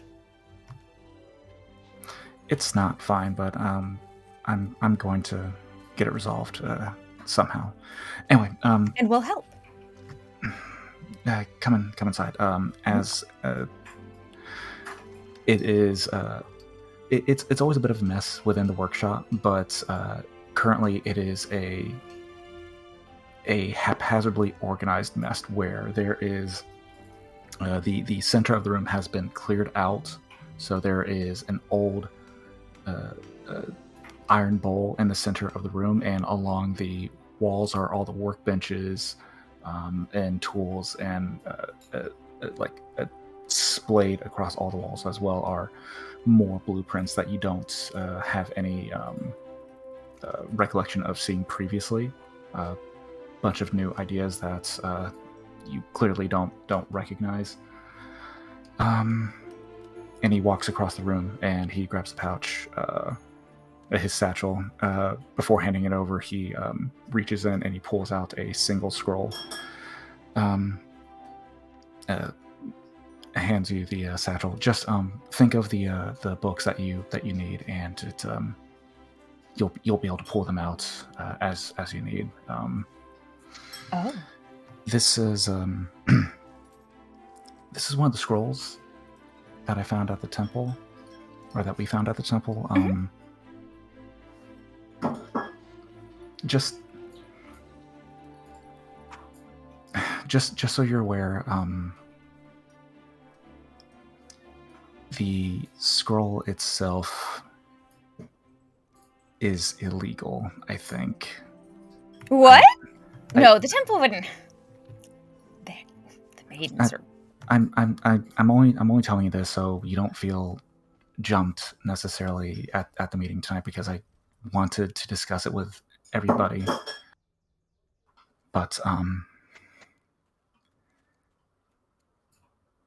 I've narrowed down that the scroll itself is based in necromantic magic. Oh. We can discuss and try to discern its origins and why it would be at the temple later. I don't want to do that now. I wanted to let you know that this was found amongst all the other scrolls, and I just didn't want you to feel surprised or shocked when I bring it up later. No, I mean, the temple has all kinds of things and has been around for a long time, so it makes sense that it would have weird scrolls. Did you need some of the other scrolls that we from the temple? I've got them all. And he gestures over to a table, and they're all kind of splayed out on top of it. I've been looking over them. This is the only one that's I am keeping hidden. So for now, don't tell anyone else about this, okay? Sure. Okay, we'll talk about it later. Oh, are you all right? By the way, I just after what happened at the temple, we haven't had a chance to talk, and I just want to. I just want to make sure that you're okay. Well, it hasn't happened again, so it's probably just a fluke.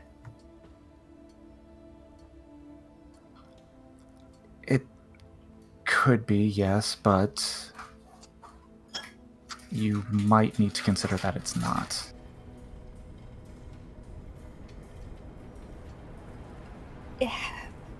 All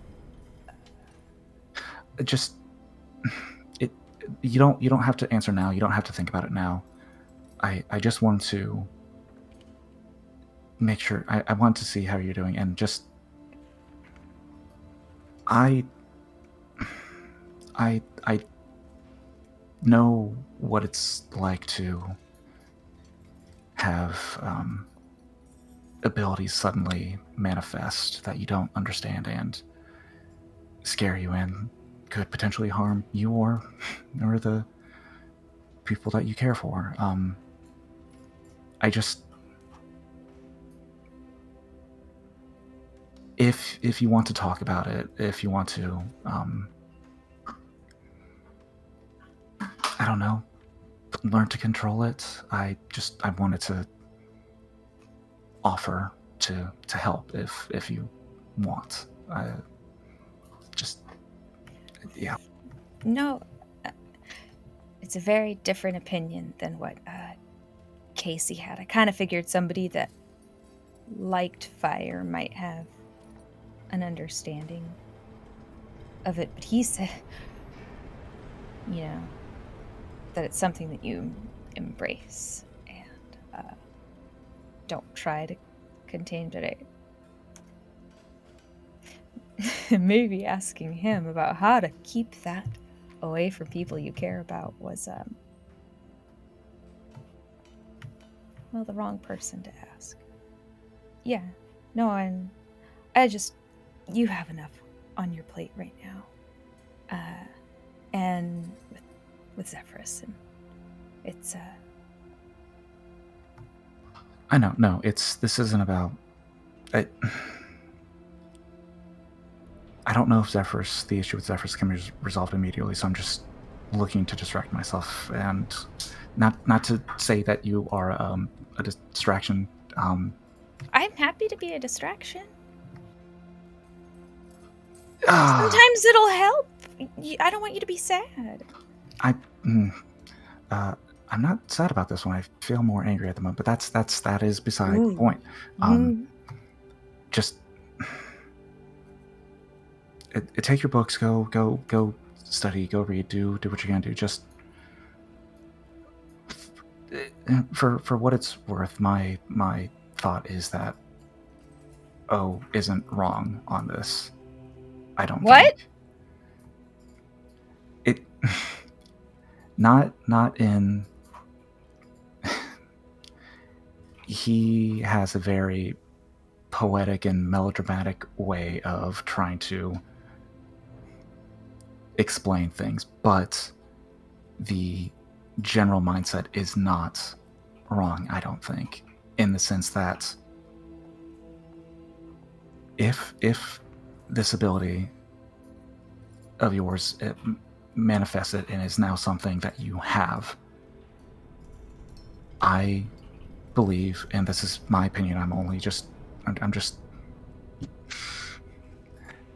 I believe that you'd be better embracing it and learning to control it. And that way you can prevent harm from coming to the things that you care for. That's all. And O might be the best person to teach you that. He, like you've said, he deals with fire. However you go about learning it is up to you, but I believe that choosing to embrace it or learning to control it to prevent a situation like that in the future again, I think would be in your best interest. But that's for that's for you to decide, not me. I'm just trying to help. Sorry. No, don't apologize. I just you have better control over your innate nature. I think you have a lot of wisdom.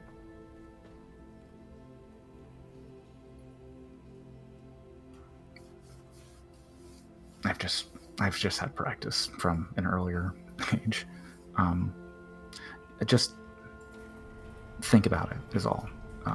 We can talk about it later, but for now you should leave. I'm sure with all those books, I'm sure Sal's waiting for you as well. Yes, Most likely. Are you also like a little bit psychic like your mom? My mom's not psychic? A little. She must have been born under an auspicious sign. I mean, it was more of just kind of a general deduction on my part, but I mean, I suppose it's explain it with your science.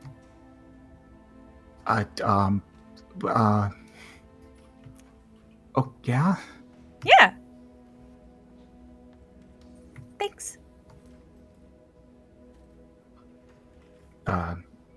Esmond will follow Araya out and latch the door behind, locking it, and will go and find a place to hide the scroll that he showed Araya. Secrets. Sal, I got the books. It's actually not heavy at all. He let me borrow the whole pouch. Kabeth's there too, by the way. Yeah, you see Kabeth and Sal's heads stacked on top of each other in the doorway. Chris, did you have to go off camera because you cracked yourself up that much? Yes. Yeah.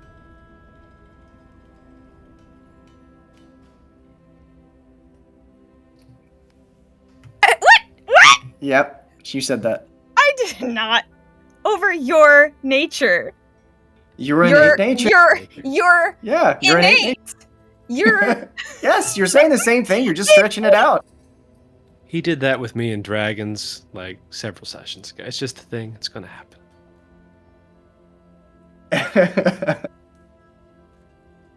I think we're missing the point of that conversation where he only said it once. That Casey's the best person.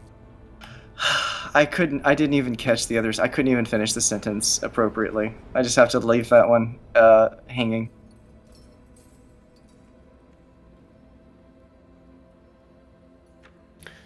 So you think something in I that love bag the quote battle. Sorry.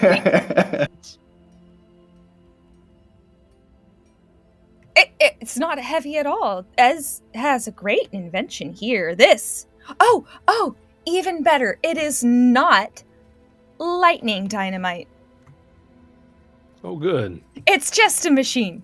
Like a little device that closes portals. It's like a portal closer. We could call it something far, far kinder and also safer sounding than dynamite.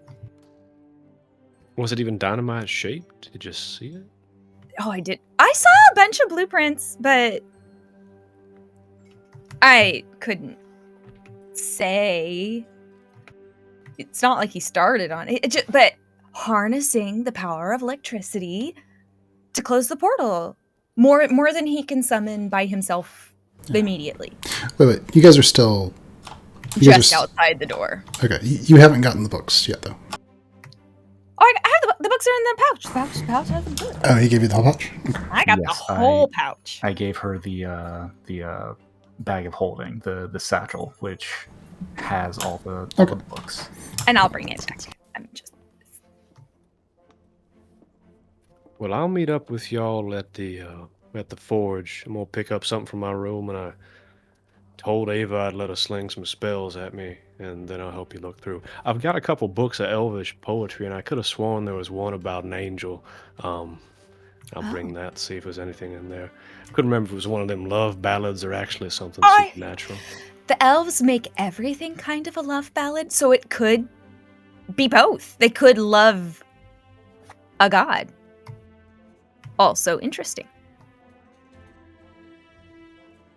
Well, it is old. Well, old is good. Elves are old. Elven poetry is older. That's how I'll start wandering away. Don't let Ava do more harm than good. She won't. Keep your face soft. Where is Salinger physically going right now? He's gonna drop by the Wanderlust to pick up a couple of books of poetry. that he thought one or two of them had something about an angel eyes or an angel in the sky, something like that. And then he told Ava he'd practice some spells with her today, so he's going to swing by the Physicers and then meet back up at the forge towards sunset. Okay, awesome. Casey. Yes. Make your way across the snowy hills towards Kidney Ranch. As you approach, you can see that looks like one of the fences has been mended. There's a new, like a holly bush or something like that out front. Wasn't there before. You can see a little bit of smoke rising up from one of the chimneys.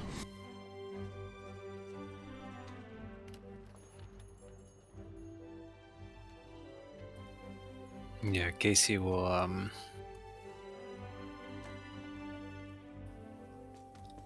probably go up to the house and knock at the door. All right, as you're making your way towards the house across the hill, roll a perception check. Okay.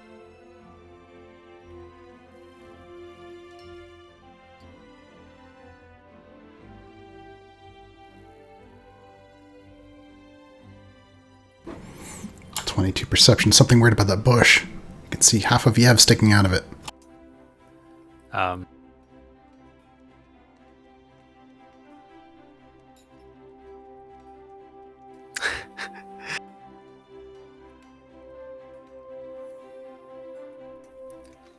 Yeah, as he is walking by it, kind of cuts his eyes over, plays nonchalant. You notice as you start to pass, you keep him in the corner of your eye. Yev pops out from the bush. He's got a snowball in his hand. He hurls it at you. Roll an advantage dexterity saving throw.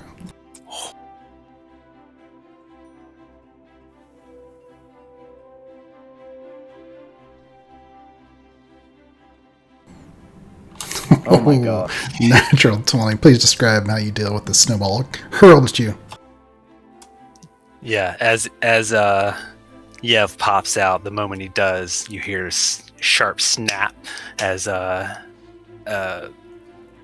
Casey says a word under his breath, and a ball of flame erupts into his hand. As he does a forward roll, turns back and throws this ball of fire to collide with the snowball right in midair between them. As they collide together, it's just a little and the snow melts and falls as droplets of snow at Casey's feet. Nice. Yeah, be like, oh, that was so cool! Good sneak attack, but not good enough. I I can see your legs there. Oh, jeez. Yeah, I've been practicing so that I will be good at battle. He kind of jogs over. Very nice. Yes. A few quick changes, some more practice, and you'll be good to go. Yeah, I was waiting for Charlotte, but she has not come home yet. Oh, is she not come back at all? No, she's been, she went out, didn't say where she's going, didn't come back. I was going to ambush her, show her that I'm ready to fight. But you saw it too. But tell her I did really good. No, I definitely will. Do you have any idea where she might have gone? She hasn't been home much lately. She's been going out a lot. Usually headed kind of towards town, but you haven't seen her. I thought she would be with you. No, not since we got back, but Yeah, she's been really quiet. yeah, she has a lot on her mind right now, I'm sure. But if you do see her, let her know I stopped by, yeah? Yeah, of course. Is there anything going on? Do you need help with anything? I was doing, I helped keep out with some chores, but I did all my deliveries. Yeah, no, not at the moment, but we do have big things in the works. Big? How big? Quite big. Alright. Okay, I'm ready. You just Keep practicing. Let Yev know. Okay. You're sure to give me next time. And he waves back at him. Okay, see you soon. I'll get you when you least expect it. Okay.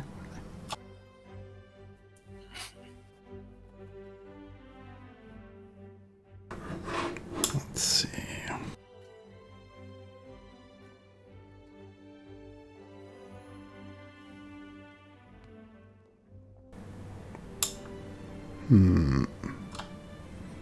Salinger, you didn't need to do it. Do you need to do a scene related to the Wanderlust, or is that just what you're doing before you guys meet up? That's just doing something in between to give other folks time if they need to take care of some stuff.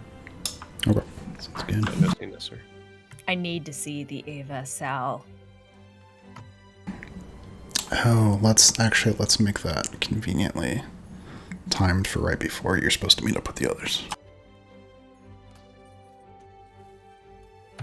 Okay. It'll be pretty quick. I'll just a couple of different things that I'll roll. I won't describe them very well, and then we can move on. Oh no, make it a No, fun make scene. it a whole thing. What are you talking about? You've planned to meet up at the Fighting Stones. Okay. All right. If Sal shows up at the Fighting Stones, he would find Ava doing stretches outside of it. Looking very much like a non-athletic person, doing impressive stretches. Though.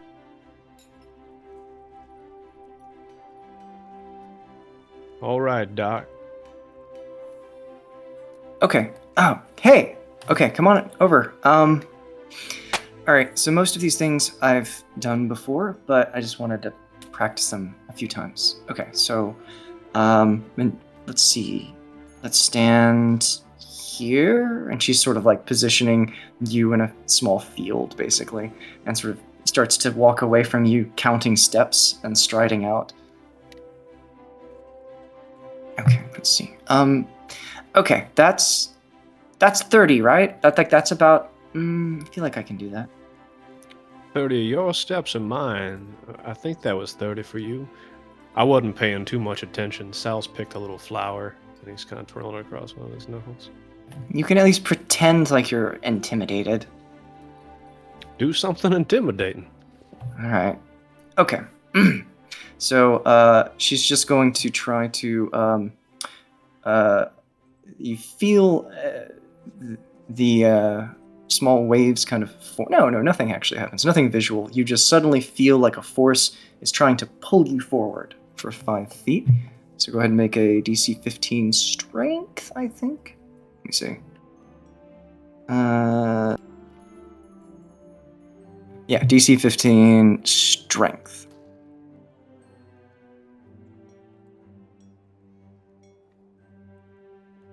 And then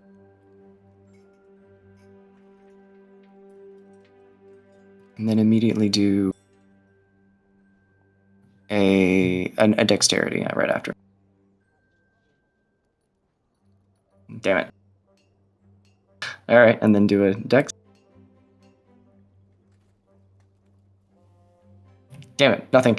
So you feel this force just out of nowhere kind of try to like push you forward, but it's like a little kid trying to push a much bigger one.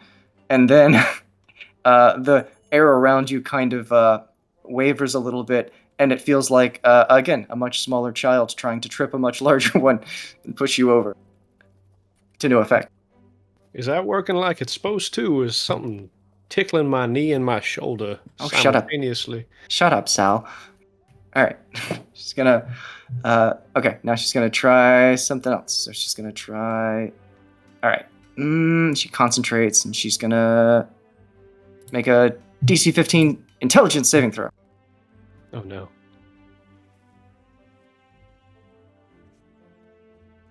Aha!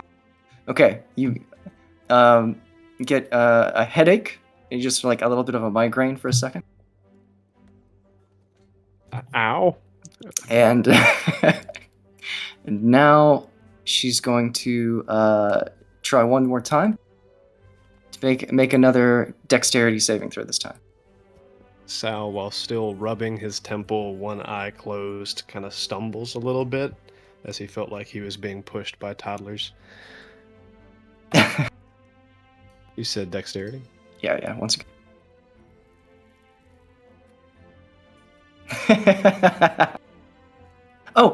Roll a. It won't actually matter. Never mind. You would roll a d4, but even if you roll a d4 and then most, you still would be able to do it. So, once again, you feel that sweeping of the legs as if trying to throw you off balance, but it's still easy, and your headache goes away. Well, that was aggravating. All right. Okay. Damn it. I gotta keep. All right. One more, and then I guess take your shot. And she's going to walk across the field a surprisingly far distance. Oh, she's gonna walk up to you first and be like, okay, do you have anything you have to like really concentrate on? Like something you have to, like either magic or something to hold on to, it's something you have to concentrate on in order for it to like take effect. No, not really. I don't try not to concentrate on much anything. You were a terrible person to ask for this. You're too tough, and you don't concentrate on things. All right. Focus on something. Hold on. All right. No, that's not. It doesn't work that way. Forget it. She's gonna stomp across like 15 feet and be like, "All right." And she takes out her shield. She's like, she's looking a little intimidated. Okay. I guess come at me, bro. All right. Sal says with a shrug, and then he turns to mist. Oh, fuck. He's behind you. Okay. And he ruffles your hair. Got you. No. She pushes you. You gotta actually try to hit me, jerk. Ava, when you push Salinger, though playful as it was, Salinger, please roll an animal handling check, DC 10. Oh no. Oh no. 14? Yeah, you see Poppy's posture kind of change. She's about to attack Ava. Ava, put your shield up. She starts to put her shield up, and then realizes that Poppy. Yeah, Poppy leaps to the air as her shield's up, and there's a kind of a she kind of hits it, but bounces off, and then have Poppy roll a what is this? Constitution saving throw, DC 15. Ooh, give that a roll, so.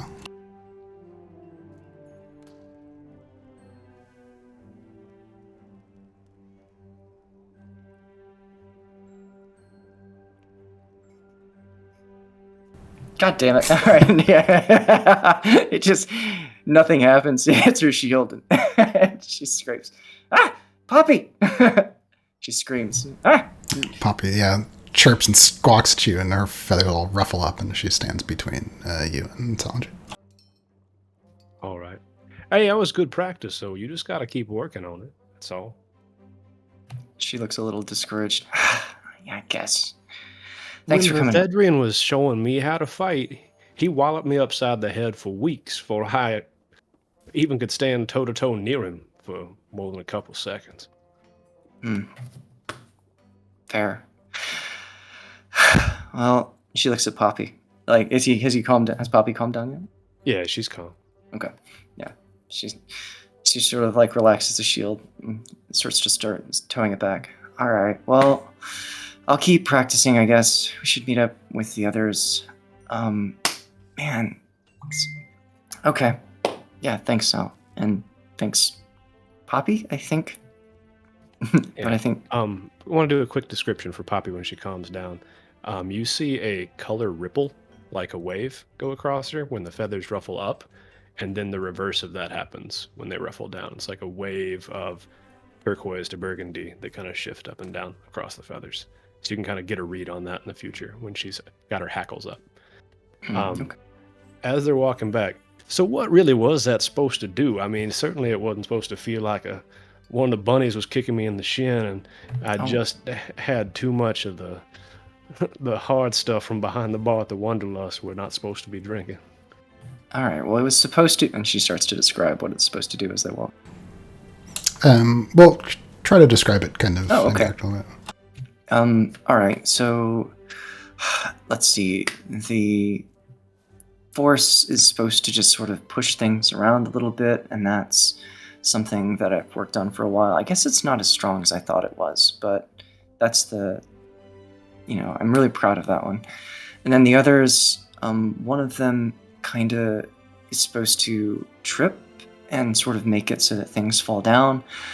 And then, let's see, the one with the headache, it just sort of is distracting, and it just makes it easier for it's supposed to make the things easier so that you're more susceptible, or the target, I guess, is more susceptible to the other stuff I was trying. I have a few more things, but honestly, I didn't want to keep trying them, because you're too tough. Well, maybe next time we try some of your tricks in combination with some other folks' stuff. Yeah, it's a good point. I mean, we fight as a group anyway, so maybe it'd be better that way. Also, maybe just hit me one more time with the headache thing, but on this side, I'm feeling all lopsided. Oh my god. She pushes him as they walk, and he doesn't move, and she does. Okay. Before too long,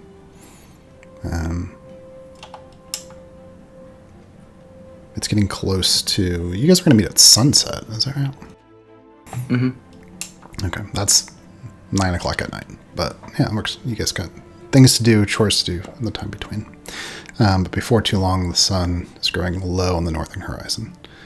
It's time for everyone to meet up. You've gathered the books around that are kind of relevant. Let me frame this one. As you guys begin to arrive at the forge? Is that where you guys are meeting? Yeah. Is it your? It was the shop, or I think it was the shop. I thought it was Esmond's workshop. Yeah, I think it was Esmond's workshop. No. I thought it was the forge after we decided that, we can go wherever. And I took the books from Esmond to not be a bother to Esmond during a late night study session. No, that's totally fair, but you would use them all during the day while he was in his shop so as not to distract him. That makes sense. But Esmond wanted us to meet in his shop. He did? Yes. Yes. Okay. He asked us to. I was studying the whole until then 9. We did two different scenes then. You have gotten back to the forge with the bag from Esmond. Presumably by this time, Kibeth, you've pulled down all the books that you think might be relevant to this, and you got them all spread out on a table or something, right? Yeah, and we'll say she's clotheslined metal stuff off of one of the tables. It's just now on a heap on the ground. She's like, it's fine. No, this is the priority, honestly. Yes. Salinger, we'll say you've gotten your things from the Wanderlust, and you've arrived as well. This is, say, after. Well, I don't even know how to time it. Somewhere in here, this happens. I guess. I thought we were spending the day doing this. So, we took all that stuff. We went back to my shop. We did this all day, and then in the evening, we're coming to meet up with everyone at that makes sense. So we're in the daytime right now, before before sunset. This is Rhea distracting the shit out of you from your work. Yeah, Salinger, you were going to bring some poetry, if I remember correctly. Yeah, a couple of books of poetry. Okay, so you've got your books of poetry. You're arriving as well. So the people who have came to study, you're at the forge now. Please also be wearing a poet's shirt, as you felt that the costume change was appropriate for the subject material.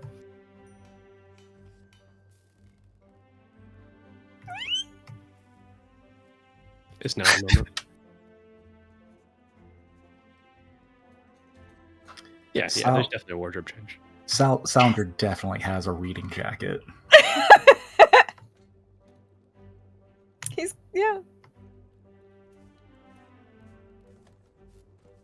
So Sal would show up, and you do see him wearing a soft, kind of patched jacket. It looks like there's a little pocket square in there, and he has what are clearly purely decorative glasses on his face. with the books of poetry. Are they glass Yes. free? Are they There's no glass. just... No glass, just frames. Remember when that was in style? I love it. Kibeth also has her glasses on now. They are not just for show. They do help with easing the eye strain of reading for long, long hours.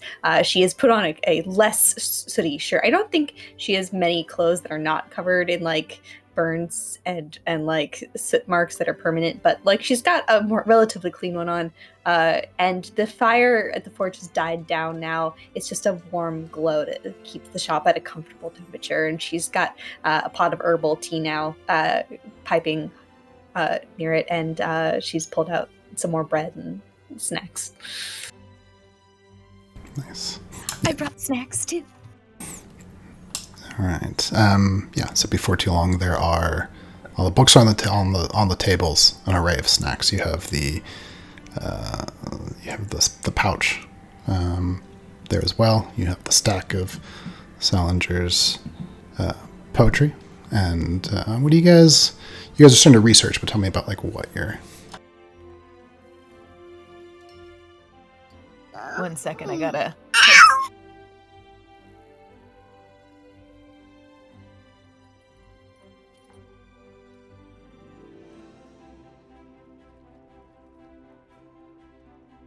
I, the player, have no idea what we're researching. I'm sure Kibeth does, since she's pulled the relevant books. Looking for, I guess, my thinking was we're looking for anything related to the terminology angels, for one, and then anything having to do with gates or doors, but in a more abstract than literal sense, like those two things, and trying to just find connections. And Sal already had 2 poems that he remembered that he's going to kind of flip to that mentioned angels kind of loosely and see if there's any relation to the two. Okay. So let me have Salinger and Kibeth. Anyway, what we'll do when she gets back. Roll investigation. If I joined late, there was one other topic that I would research with them, assuming the books are there. I was gonna take a very religious approach to this with a I want to roll religion, please, dear God, let me. Okay.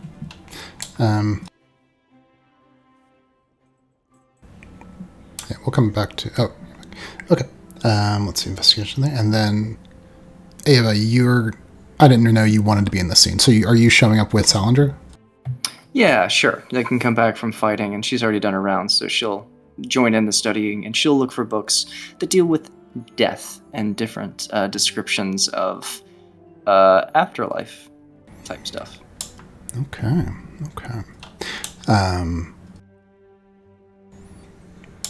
Okay, yeah. So also, yeah, you also then do an investigation roll, please. Araya, if you would, please roll religion. Thank you.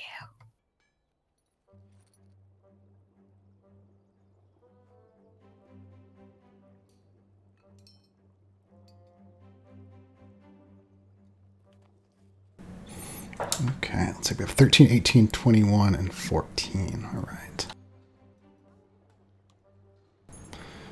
Yeah. So, Kibeth, you're looking through some books, and you flip to one of the pages, and there are some mentions of the word angel, but it's an association with love and blessings. It's not really distinct. It's on topic, but I don't think it's going to be helpful in this situation. Or maybe you find that it isn't. Salinger, you're reading through the poems, and you realize that there's a whole series of poems, some archaic poems, where the word angel is used in association with the moons. And yeah, that's interesting, too, because not the shattered moon, not the fragments of the moon, the moons, plural. I might have randomly made up a verse real quick. Can I throw it out? Absolutely. So I found something here. Just see if this makes any semblance of sense. It says, when the sun's rays shift and her light subsides, shadows grow long and all eyes grow wide, gather close round the hearth, and these words abide, fear not the angels flying through the sky. It was just one angel, right?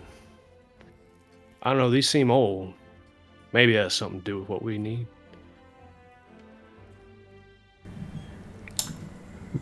And did you read that? Just now, yeah. And everyone gets an inspiration. Woo! That was awesome. I'm inspired just hearing it. Oh, do you think that maybe the flying through the sky meant the moons? Moons? Yeah, this passage here mentions moons. Unless I'm not... This isn't a reliable translation. Well, that was the whole point, right? Art coinciding with history, coinciding with, well, hopefully some medical knowledge and then religious belief. Maybe there's something there. Moons is a symbol, or moons is an actual thing, or maybe angels is a symbol for the moons, one or the other. But it seemed as though it was an entity, though.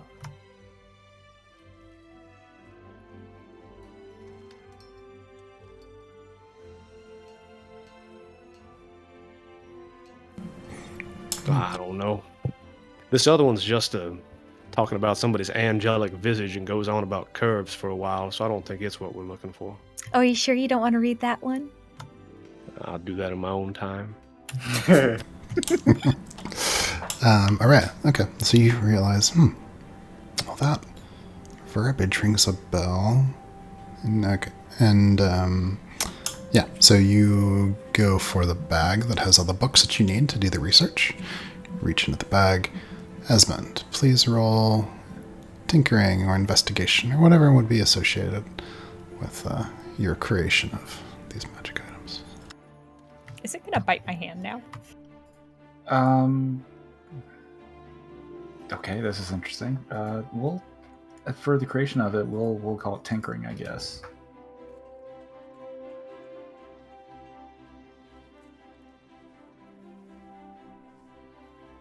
Oh, thank goodness. Ooh, 17, pretty good. Yeah, Rhea, you reach in the bag, and just like Esmond told you, you concentrate on the book that you'd put inside. Nothing happens at first. You realize, oh no, your hand's stuck.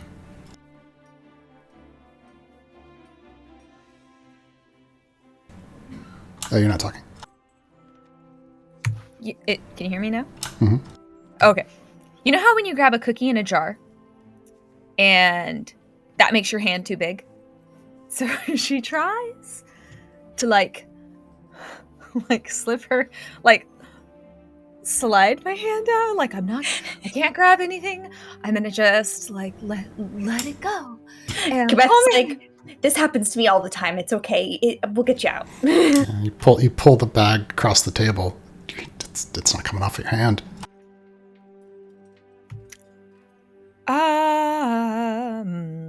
Maybe I haven't fully visualized the book that I want.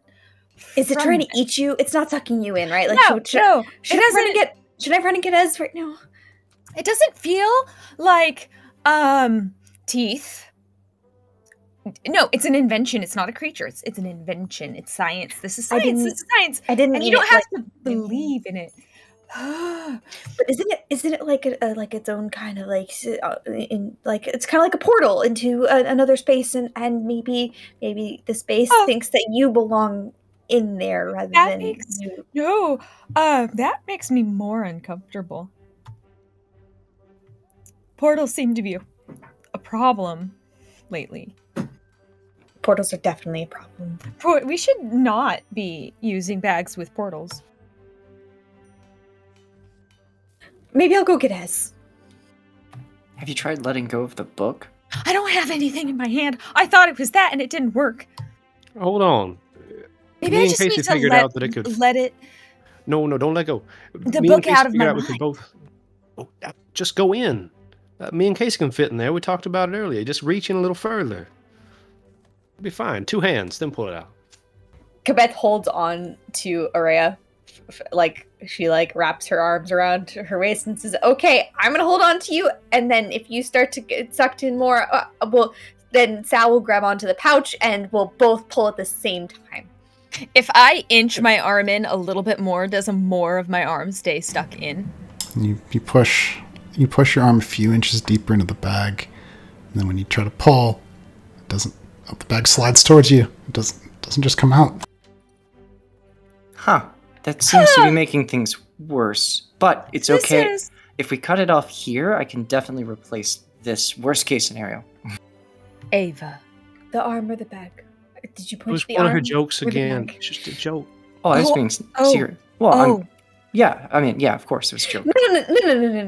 We'll just go get Ez and it'll be fine. And Ez will do some kind of thing and it'll be fine. Kibeth, this is how Esmond blew up a hole in his lab, was making this bag. We'll bring Araya to Esmond. We're going to take Araya to Esmond and yes. Yeah. He's like a doctor for bags. Yeah, suppose he is. She's still examining your arm. Your eyes look hungry right now. No. Yeah,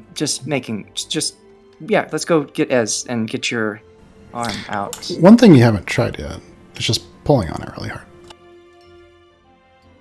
Alright, well... Okay, Sal, you grab this side. And I'll go this way. And Kibeth, you pull. No, if you do that, that might be worse. Just add pressure slowly, because otherwise you're gonna tear right around here in your shoulder. No. Okay, so I'll hold on to you, and then Sal, you gently try to pull the bag off of Araya's arm. Okay, I'm gonna stay still. You pull. Maybe it's like a suction. Maybe Araya, just look eyes up. Look right at me. Pull real hard. Please make a DC 10 athletics ability check. Okay. Just him? No, whoever wants to. Ooh, nice. 24. Yeah, at first there's a little bit of pressure, then it slides, boom, the bag comes off your hand, and all the books that you wanted and 10 pounds of grain go flying all over the inside of the forge. And books just pop all over the table. Definitely got all that grain out. I think it's because I didn't know exactly what book I wanted. Maybe that I grabbed them in a rush. Oh, hey, you're supposed to think of the book. Didn't he tell you what to do? Okay, Ava. Who remembers every single book she's ever touched, apparently. I just grabbed these at we honest to goodness just piled them in when everything was on fire. Ava receives a very, very hearty clap on the back, too hearty, and Kibeth puts a steaming hot mug of tea in her hands and says, "Here, have some tea. Help us study." I already found some stuff that's kind of interesting. Chris, what did I find? Okay, well, all of you guys working together, you begin studying it through the late hours of the afternoon. Snacks soon empty from the bowls. The sun growing lower in the north. After a while, your eyes are weary, but your appetites for knowledge hearty. You find a couple of different things. Ava, you're looking through one of the books, and you find reference to a story about a priestess who fell from the moon. And there's some iconography that, well, looks like a woman, but there's a halo illustrated behind her. Sketches of wings.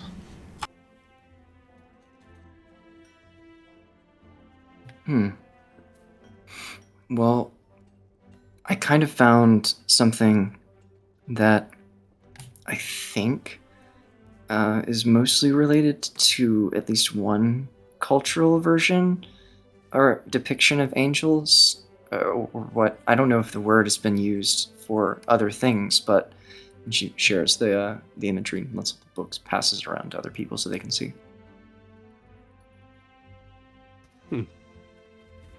So I guess some people, I guess that's a version of angels, or at least the best that we have to go on so far, what they might look like. Araya, as Ava shows you this page, you can see that some of what just looks like embellishment is actually written in Celestial. Oh, ooh, I can read this. Yeah, and it says, last hand of the moon. Or, sorry, excuse me, right hand of the moon. Right hand of the moon. More moon talk. There are words on there? Oh, yeah. Right here. And then around. And this part. Oh, what is that? Like language.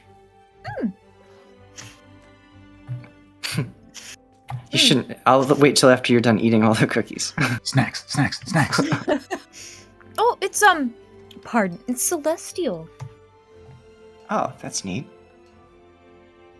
And what about you guys? What did you guys find? Did we have anything else to cover? I can't remember. I had given them stuff. It was things vaguely related, but you realize as you guys finish your research, there's nothing in the histories or the songs that describe, or even the plays, that describe what you've seen. There's the word angels used, and their reference to the Azamar, but nothing like you've encountered, nothing about what you experienced. Damn. Well, I think the sun's starting to set, so Esmond should be expecting us, I suppose. I guess we got some information, but nothing like what I was hoping for. Well, maybe something will line up eventually. At least it's a start. And we have so many more books to read. Mm-hmm. And so much grain to clean up. I'm joking. It'll be fine. Yeah, no, I can help with this. Ava puts her finger over her nose, mimicking Sal. Well, I guess Oraya and Kubeth are cleaning up the grain. Let's head on to Ez's. Yep. Wait! Nope, too late. You can't plead ignorance. I taught you nose goes 3 years ago. No, but I mean, at the maiden, more hands is less work. We're not at the maidens.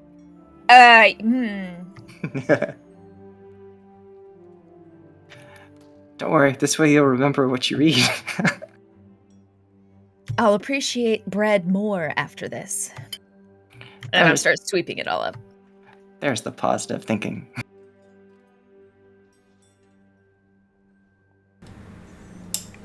All right.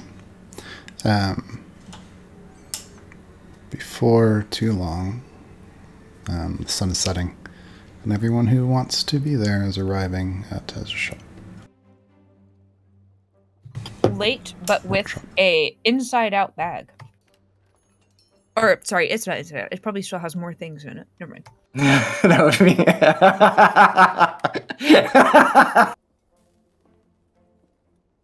be... She sweeps up all the grain and then turns it inside out. No. Oh, okay. All right, you guys arrived at the workshop.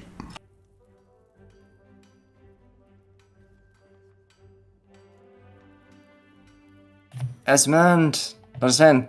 Knock, knock, knock. You hear a series of latches being undone on the other side of the door,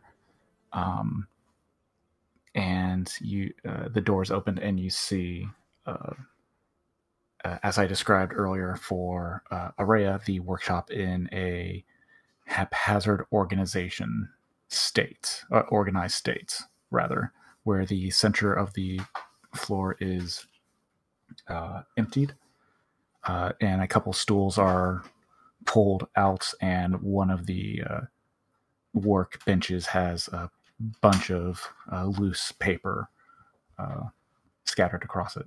And during the time, DM, I want to say that Esmond would have copied one of the scrolls into his spell book, and I will use a spark point to cover the material cost for copying that in. Okay, sounds good to me. Okay. I guess as moving into the room, maybe we'll take a seat somewhere on a bench, clearing away some sawdust and different bits, and sort of place them, sort of scooch them out of the way, but not just like knock them everywhere, so they're at least still semi-organized. She perches up on one of the workbenches.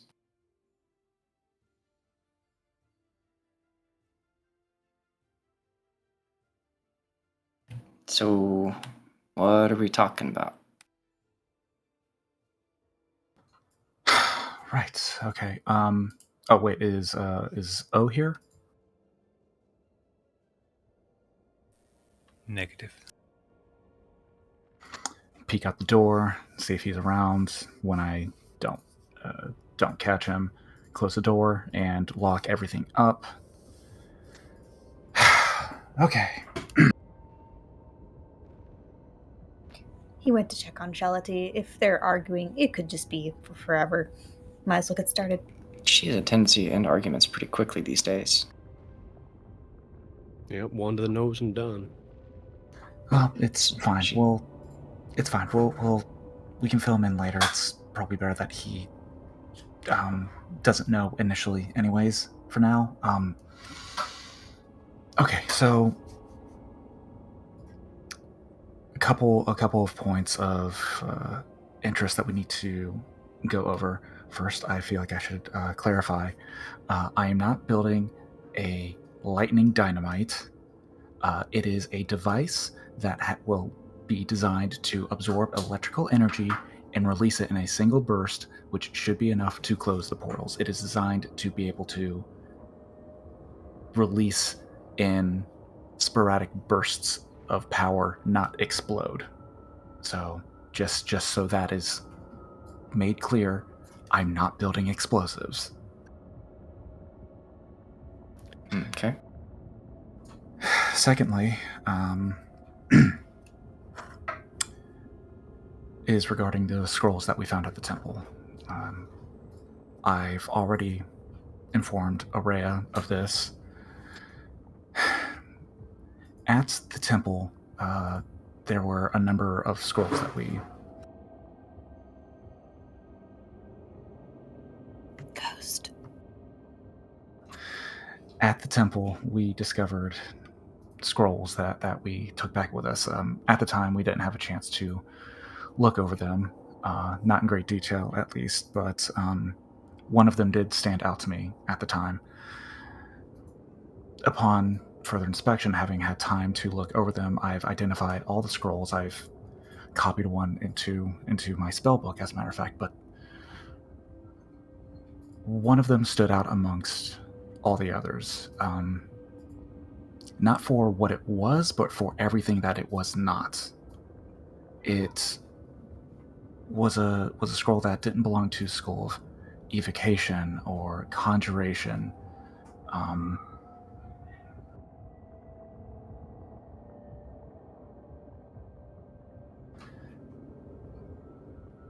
I identified it as a scroll with ties to the School of Necromancy.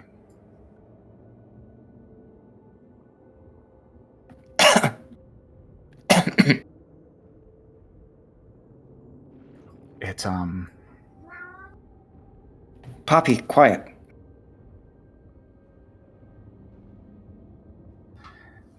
It's I'm being secretive about it because something about it doesn't sit right with me. As I, the moment I recognized it as necromancy, I immediately thought of handing it over to the verdict. But I didn't want to make things complicated for Araya or the temple. I didn't want to bring undue suspicion upon them. So I looked it over. It's not. It belongs to the School of Necromancy, but it's not to bring back anybody. In fact, what it does is seems to preserve a body that has recently deceased. I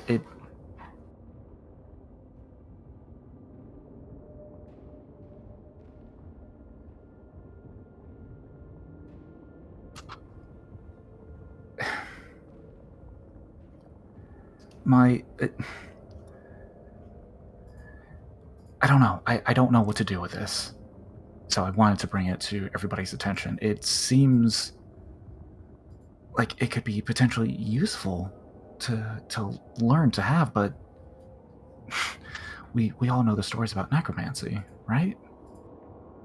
Well, I mean, there are ritual processes for dealing with people at the temple who do pass away. Maybe this is more that than... But for what purpose would we need to preserve a body? Transportation and study. I think only... Never mind. She glances over at Ava and then, like, up and away. Ava's just sort of looking, eyes a little bit wide and canted, not making eye contact with people. Slowly lowers mask over face. Yeah, perfect, yes. That happens, canon. Out of character, do we know what the standard protocol is for objects that deal with necromancy? Like, are they supposed to be turned in or destroyed? You would have turned it into the teacher previously. Okay. Well, when we were kids, they told us we'd give this to Gilgain. He ain't around. Obviously. We really want to bring this to Vethedrian's attention, though. He doesn't seem very open-minded to these things, but it could also be really dangerous to not bring it to his attention, probably. But it seems so harmless. Yeah, I know, right? I mean, like, I agree. I don't think that...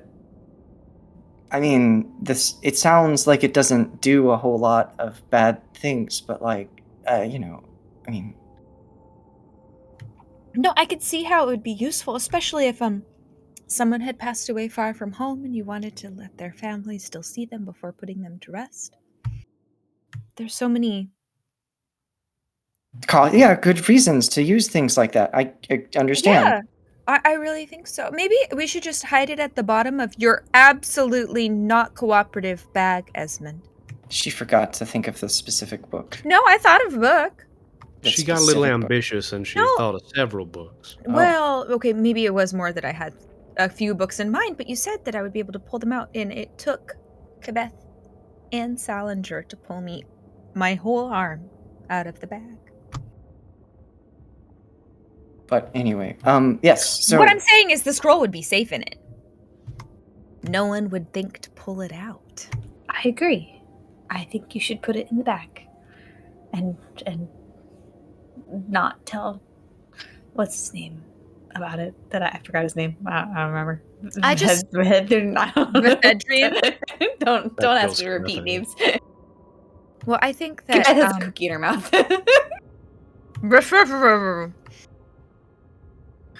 I'm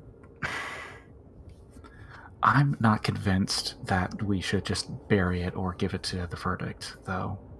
We none of us have ever had an opportunity to learn anything about necromancy outside of the stories of nightmares and wars that rage and are born of necromancy. But But nothing. It's dangerous. It's banned for a reason. We can't mess around. is dangerous. Illusion is dangerous. But they didn't ban those. They banned necromancy, and there's got to be a good reason.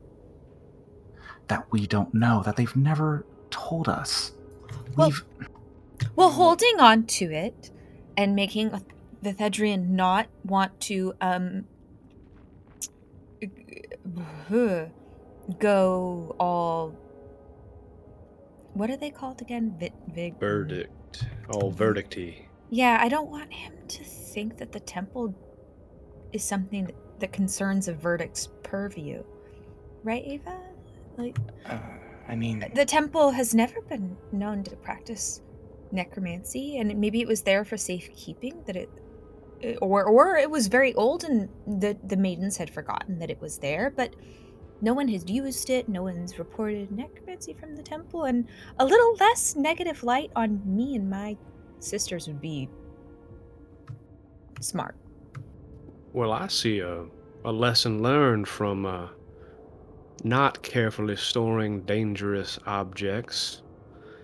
In your case, as he looks around at the folks that have the cursed objects who are just laying around on the ground in the mine. I think putting it somewhere safe where we know where it is an excellent idea. Let me give one important point in context. I want to make sure that it's understood that there are like governors and mayors who help manage society. Verdicts are not governors, right? They have their very specific job is to identify that which is dangerous to society and destroy it.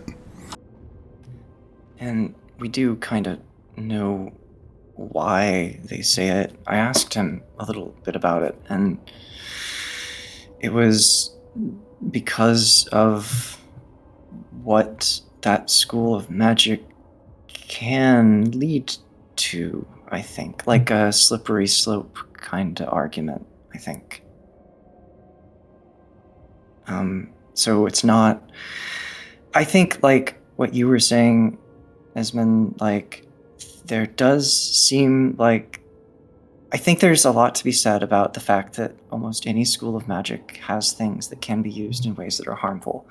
And, like, I sort of agree with what you're saying, that in necromancy could probably, in my opinion, maybe be like that, where there are things that you can use in bad ways, or like to do things that are genuinely like against nature, like bringing things back from the dead. But like there are probably plenty of benign uses, and this sounds like it could be one of those. But I don't think the verdict will see it that way. Well, if he saw somebody perform this spell, would he know that it is necromancy, or does he only know necromancy by its worst practices? I don't know, but I don't think he would be very kind if he saw somebody use it, anything, and he did recognize it. My guess would be that while he may not be of a magically focused or studied mind, at the very least as a verdict, he would be able to identify necromancy. If he knew anything of magic, it would be to identify that particular school. Well, we know one thing for sure. If he finds out about that scroll, he's going to destroy it. If he finds out one of us is hiding it from him, he might destroy that person. So those are the choices we're making, just to be clear. But we don't want him to associate it with the temple. I mean, we should... And we don't know that's why they were true. keeping it. So the safest thing would obviously be for us to just destroy it and not say anything, but I don't know if that's what we want to do, because that also feels, I mean, against everything that, you know, our society kind of stands for. We're destroying knowledge. Mm-hmm. And destroying the knowledge of a thing doesn't help you defending yourself against it. Again, my vote. Keep it in that bag. And we shouldn't keep it in the bag. You saw what happened when Araya tried to pull those books out. I mean, grain and stuff went everywhere. What if the same thing happens? It's in the bag and then pop, it comes out. I think that was probably just user error. We'll all get used to it. It shouldn't be that. Esmond will take the satchel, drop the scroll into it, wait 5 seconds, and then reach in and try to pull it out. Yeah, works fine.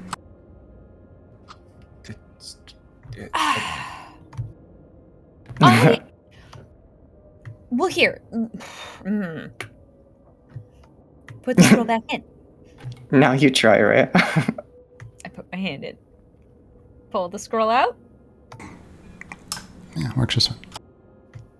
This I is put my not hand in the bag, everybody. and I try to pull out a vegetable that I saw him put in there. Cabbage, maybe. Cabbage. Wow. Most of the vegetables would have been emptied out upon returning to the village. There's some crumbs. There's always I still some try to pull out crumbs. a cabbage. There's grain in it. You get a leaf of cabbage. She eats it. Someone fed Kibeth recently. We just all ate cookies. Not enough. Well, grain isn't all that satisfying either, I imagine. It is satiating, though. It is, when it's in bread form. It didn't work like this for me, and every single book came pouring out when I finally got my hand out. It's maybe just like a small key. The bag's great, but it's yours. I don't trust it. Were you thinking of a specific book, a specific title? Yes. Well, not the title, but I mean, the book that was vaguely this. You can't use vagaries. I didn't, but we put the books in quite quickly. I was just like, all right, we'll fix the bag at some point, or teach her how to use it. But really, we need to focus on this. This is really dangerous. We didn't have like an itemized list of every book that we put inside the bag. We were trying to rescue them. From now on, I'll make an itemized list. It's probably The something. blue book, the fire book, It's fine. It's fine. We can discuss is all not this on later. me. I'm not saying it is. I'm saying that we need to figure out what we're Don't anger her tail. Now, why'd you have to? That's a low blow. Yes, it's below the belt. I'm just joking. I like your tail a lot. You don't have to. It's okay. Well, I do. Sometimes it does unkind things. Guys, I call to order.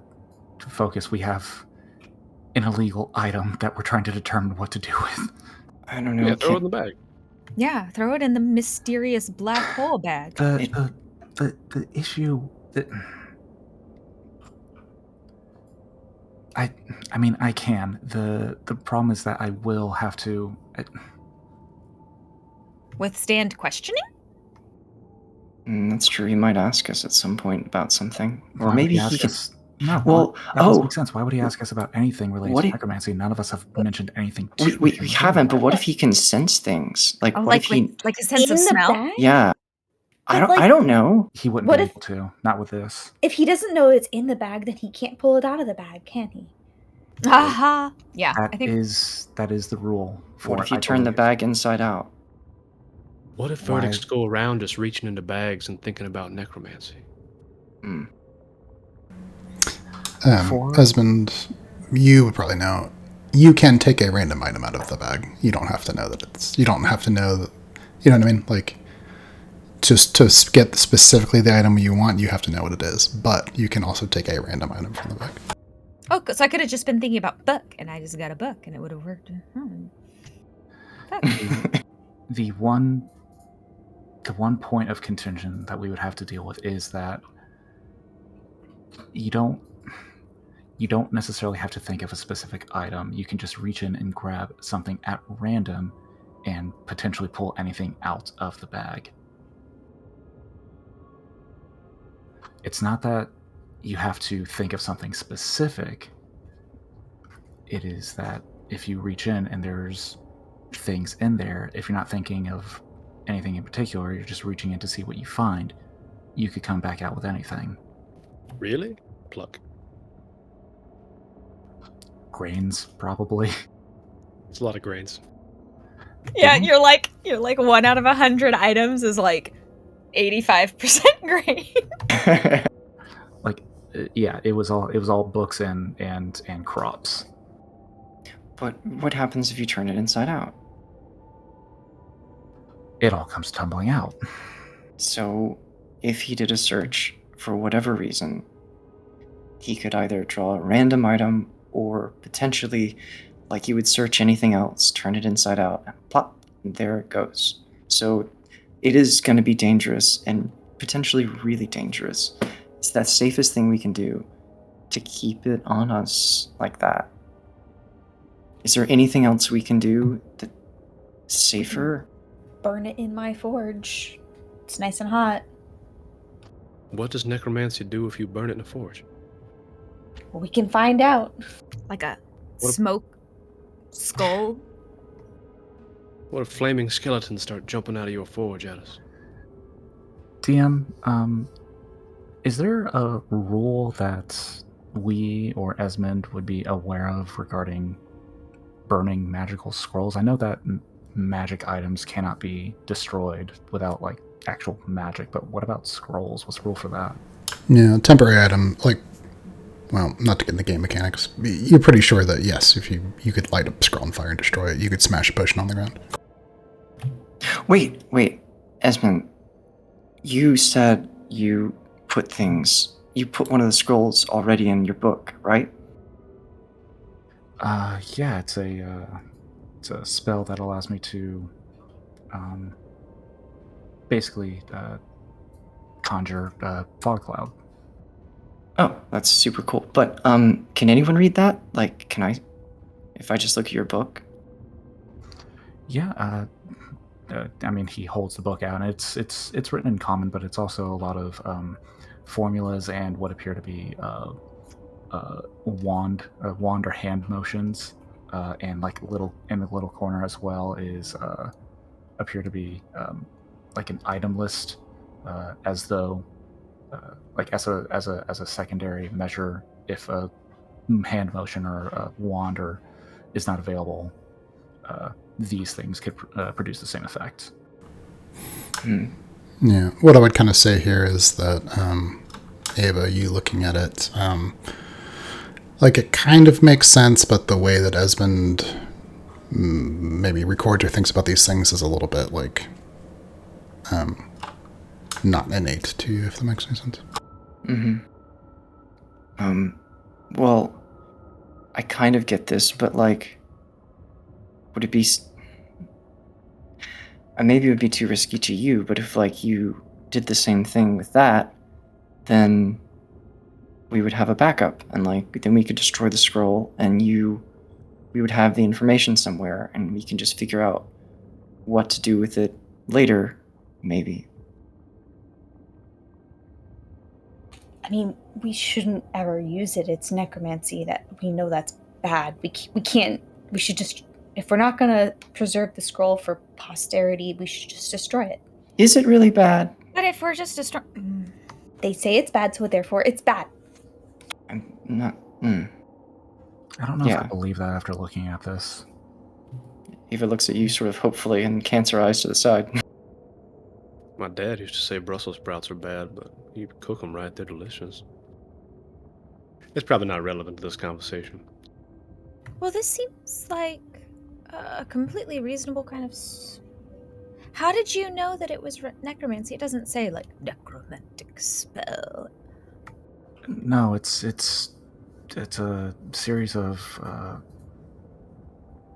arcane formulas, but I was able to determine it was necromancy by essentially determining it wasn't any other school of magic.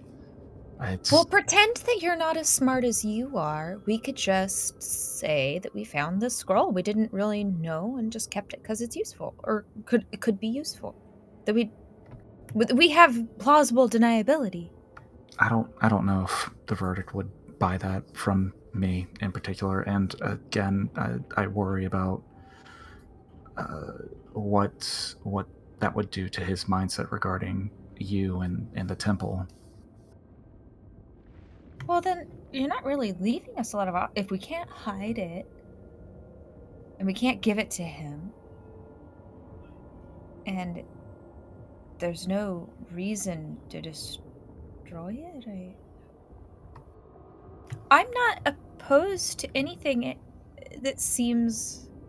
We are kind and rational people, and if this spell doesn't seem terrible, then there's no reason to treat it as if it's terrible. Alright, so I guess we'll just table it. Put it in the bag. I mean, hope that nothing comes out, and maybe we'll figure out what to do with it, because he's not going to stay around forever.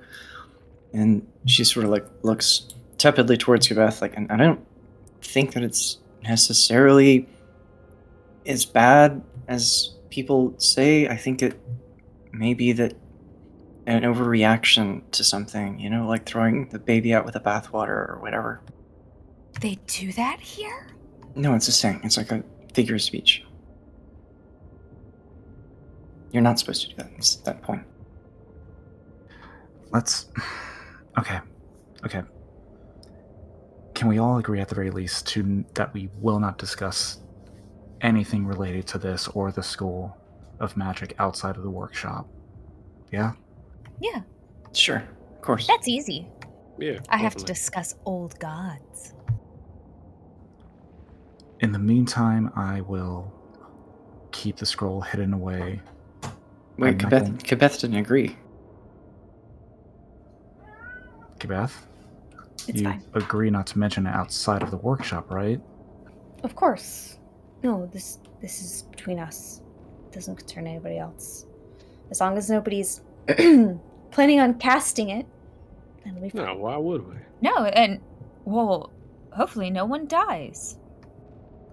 Well, that's a general hope, but that includes not mentioning it to anybody who isn't present here. If we need to bring anyone else up to speed, we will tell them to just meet us at the workshop some evening, and we can bring them all up to speed on the situation. But do not discuss this outside of this building. Is the workshop soundproof? No, not at all. Absolutely not. No, it is incredibly easy for somebody to listen to, but that's why we're talking in a hushed Poppy. tone. Goddamn cats. Can hear them out through the walls. They're so thin. I love them cats. So, okay, well, just keep it and not say anything, and then figure out what to do with it later and not discuss it anywhere but here. Got it. Okay, and that's what we'll do. One final thing. I am going to try and find Zephyrus again, and I need you all here to watch to see what happens. What if we... You really don't think being near a portal would make it easier to get him? Maybe it's the I need to try one more time. I can't leave him wherever he is. I need to try at least one more time before having to walk to another portal. Yeah, no, that makes sense. You want us on each corner of the room or something? One person should wait outside of the room at the very least, because if Ava found me in some kind of catatonic state after I had performed the ritual, and if there's a chance that everyone in the room falls into that state, we need somebody on the outside to come and wake us all up. Oh, that'll be me then. Me and Papa could use the fresh air. Thanks. Okay. You can do a ritual with all of us, like, watching? It doesn't break your concentration? I don't need privacy. I need 10 minutes to concentrate. I can try and explain it as I go along. I just need somebody else here to see if anything else happens. If anyone else sneaks into this room.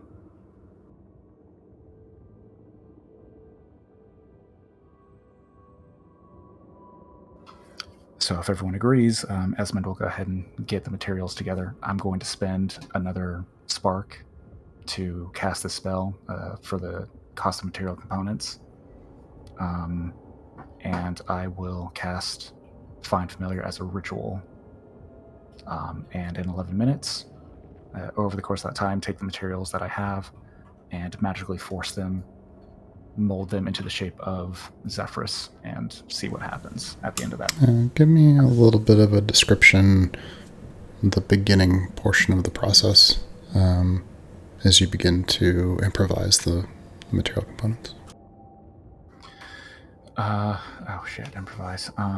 Okay, so I'm out of the immediate items, so instead what I will do is run outside and I will take some of the moss and grass that has grown from on top of the roof and throw that into the bowl and mix it in with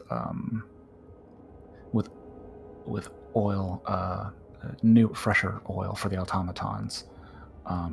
Take my glove and kind of mash it all together, and take a match, strike it against the bracer holding his prosthetic, dropping it in to the pot, and as it kind of erupts in flame, he's going to immediately blow it out with his natural genasi airflow, and as it blows out, he's going to begin focusing and exerting his own magical energy and begin molding it like he did before. Mm-hmm. I mean, there's a flash in the bowl. Yep. Go ahead, Ava. I was just going to ask, and I have no idea. This is in and out of game. It is basically like most things you can do as a ritual, you can also just do instantly. I could probably help if you would just spend some energy, maybe expedite the process. Oh, fuck me, that's right. I can just... Yeah. So she'll cast guidance on him, and yeah. It's still going to cost me the materials, but actually, yeah, you know what? We'll just go... It doesn't make a difference for what we're doing. All right, that's fine. Go ahead. Sorry about that. Yeah, so you begin to shape the materials, pulling something. Oh, this reagent's pretty close. Well, this one has the same sort of magical polarization. Okay, and this will work. This could substitute. And you begin to, there's a flash in the bowl, curl of smoke, and you begin to focus your energies into shaping the aura that is there. As you do, you feel a tightness in your chest. You feel your heart beginning to beat faster. You feel sweat on your palms. And those watching you can see it tremble in your skin. The feeling is returning. You haven't finished what you're doing. You're getting close to the end of casting the spell. The only thing left to do is the final component for the spell, and you'll have cast it. But you can feel your heart racing in your chest. The sound seems to have drained away from the world around you. There's a clamminess to your skin. It's like there's something terrible that is close.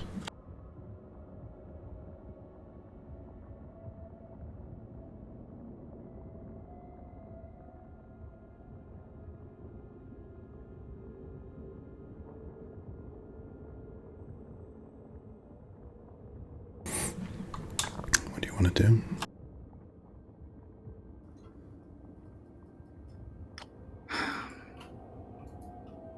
My heart rate is actually increasing. Esmond's going to think to himself, give me back my fucking bird. And strike the match, throw it into the bowl. There is a flash in the bowl. At first, it seems like nothing happens, and then the sun must have just set. The light drains out of the room. The candles even seem to dim a bit. And there's a warm light that appears above the bowl and begins to spread outward across all of you, gentle, like coming home. Glows there, hovering above the table. You can cast, spreads your shadows on the walls behind you. It's pleasant, there's nothing bad about it.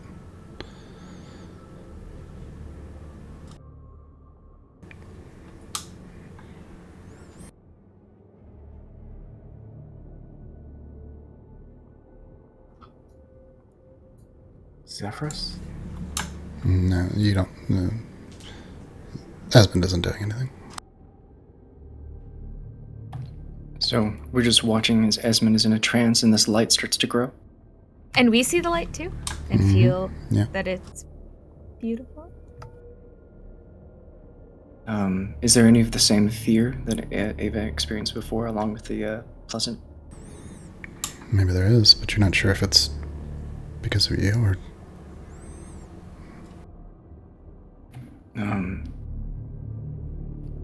Thinking back to how she felt, she remembers being out of the portal, soon after this experience and how scared she was at the time.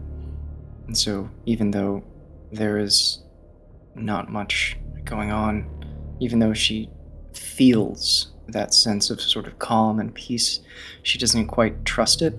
There's an anxiety sort of creeping up in her mind as well. She starts sort of backing towards the door where Sal is on the other side, and is gonna sort of start to breathe pretty fast and starts to kind of leave the room, or try to. He backs up against the door, there's a rattle, and then she's back out into the street.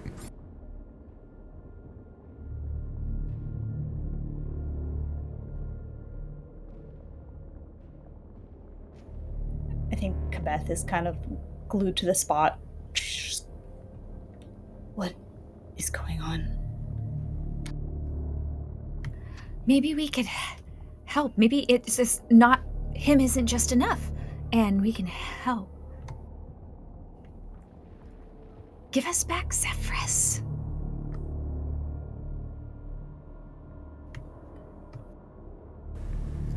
Kabeth grabs Araya's hand. The light grows a little bit brighter. Maybe we should reach out to him?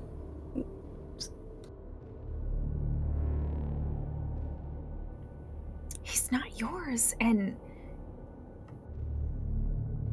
No, not Zephyrus. We should, as... Just as you have that thought, there's the light flashes and fills the room, filling the room with white. You're not sure how long it's been. Has it been a second? A minute? You're not sure. The three of you, whoever's in the room, you start coming to. You're lying on the ground in the workshop. Did Ava make it out? Yeah, Ava's not in the room. She's already out. She already left. Give us back Ava! No, you guys saw Ava leave.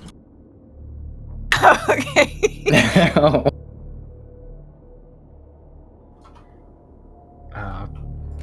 Coming to, immediately checking to see if Zephyrus is in the room. No. I tried talking to the light.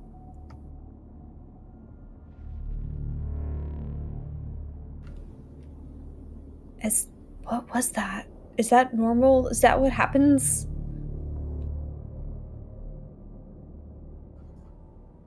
No.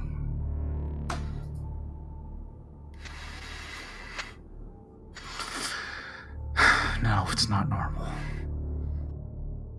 Do you think that's what has Zephyrus?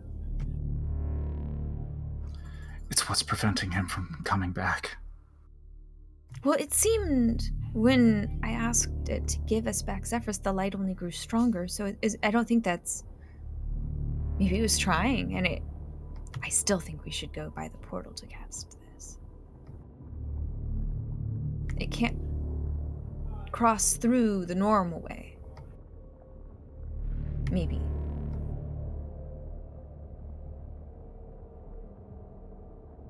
I don't know. I'm just guessing. Doesn't matter. It failed again. It matters. We can figure this out. We're not hurt or anything from like getting... You're probably jostled. You're probably a little disoriented. Head hurts a little bit. You fell and hit the ground. I move to check to see if there's any indication of anyone else being in the room, similar to the fingerprint or anything. Anything that was not where it was. Chris, I also sent you a message related to searching the room.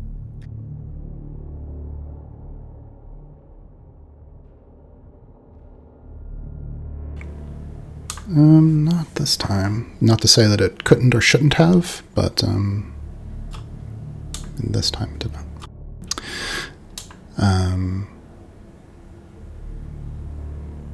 Asmund, you roll an investigation.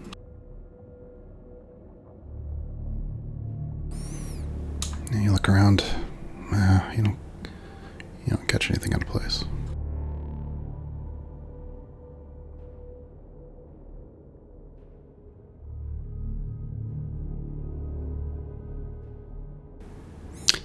Ava, you are out in the street. The sun is set. It's dark. There was a flash from the workshop.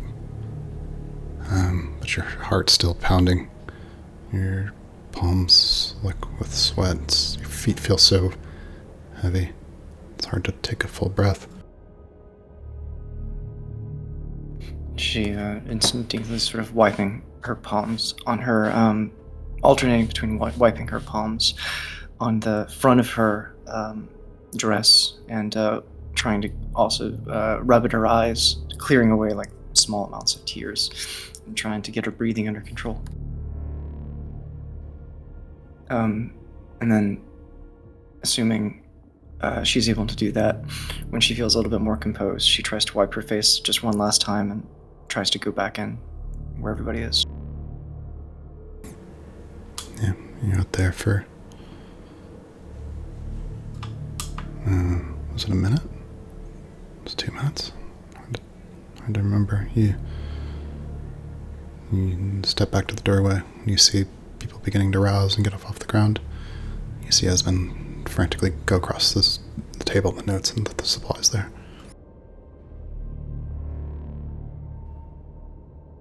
Yeah, she just clears her nose a little bit and sort of wipes her hands and just sort of looks around the room and tries to not make her presence really known, sort of leaning against the wall, a little bit embarrassed from having fled. She just stands there looking at everything, watching it. Yeah, I think Salinger's like slumped against the wall in a chair. I think Sean might have had to go.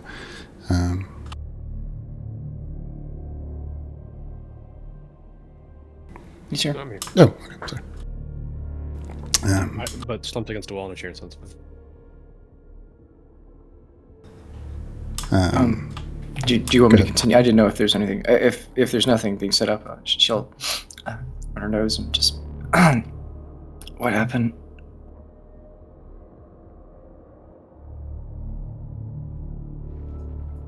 Same thing as before.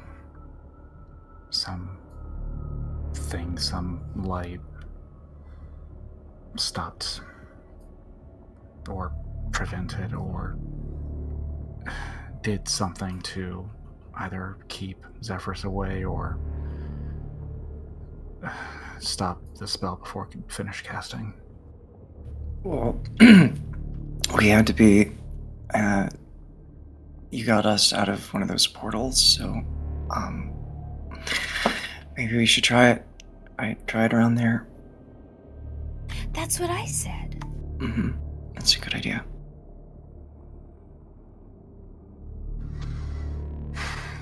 Maybe. It's gonna have to wait till later, though. Esmond, as you're looking across the notes, and they're making these suggestions, you've, well, that was right there on your desk. Your spell book's open, and as you look down, you realize something. You look at the spell, or find familiar. It's there. You can't understand it.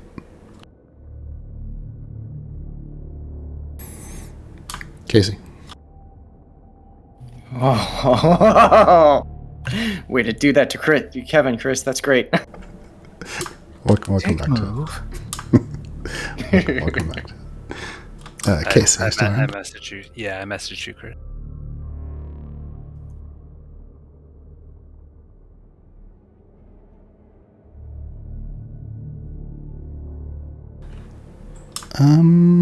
Yeah, let's do that. Sounds good. The sound of the sea is the crashing of waves against the rocks. A sharp whipping wind, angry clouds in the distance, still holding a bit of the light of the faded day.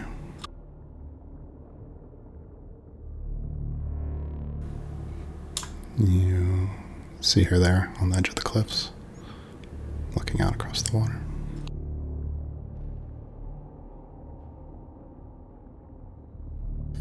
As Casey slides to a stop, still quite a ways away. He takes a deep breath and kind of just watches her for a moment, silhouetted over the vast ocean. There you are. And he, as he starts to walk towards her, his hair blowing in the wind, little motes of flame kind of coming off his hair, and his magma lines get a little bit brighter as he walks up just behind her. And he says,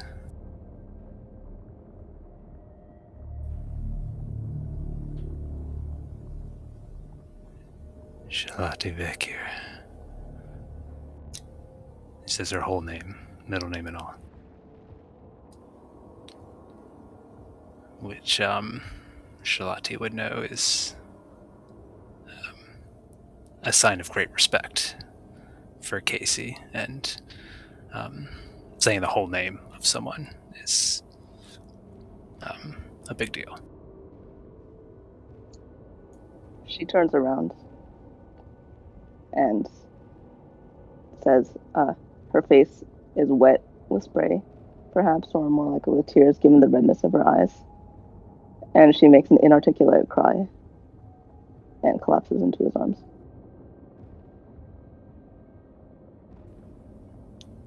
Casey wraps his arms around her and holds her there. The clouds pass overhead, and the sun goes down fractionally across the sky. Shalati picks herself up from the ground, pulls on her vest, buckles her belt, looks at Casey and says, "This will not happen again," and walks away.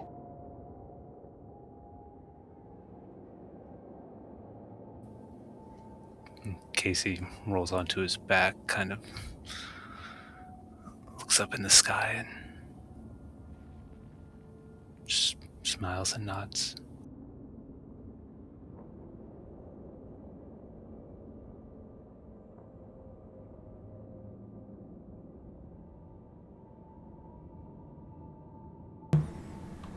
Lightning crosses the clouds on the horizon. Thunderbolt crashes into the sea. And that's where we'll end for tonight.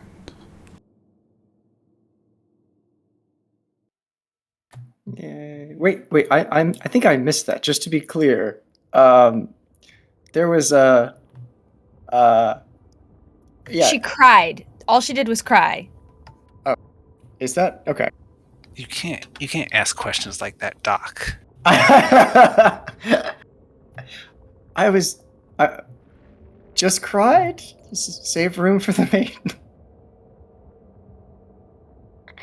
Maybe no. I actually wasn't sure how much of what I said you could hear, because it seems like my connection is a little dodgy. It was enough. Yeah, we could hear it. Oh yeah, Well, yeah, I could hear you. Not Patrick. But... No, I missed.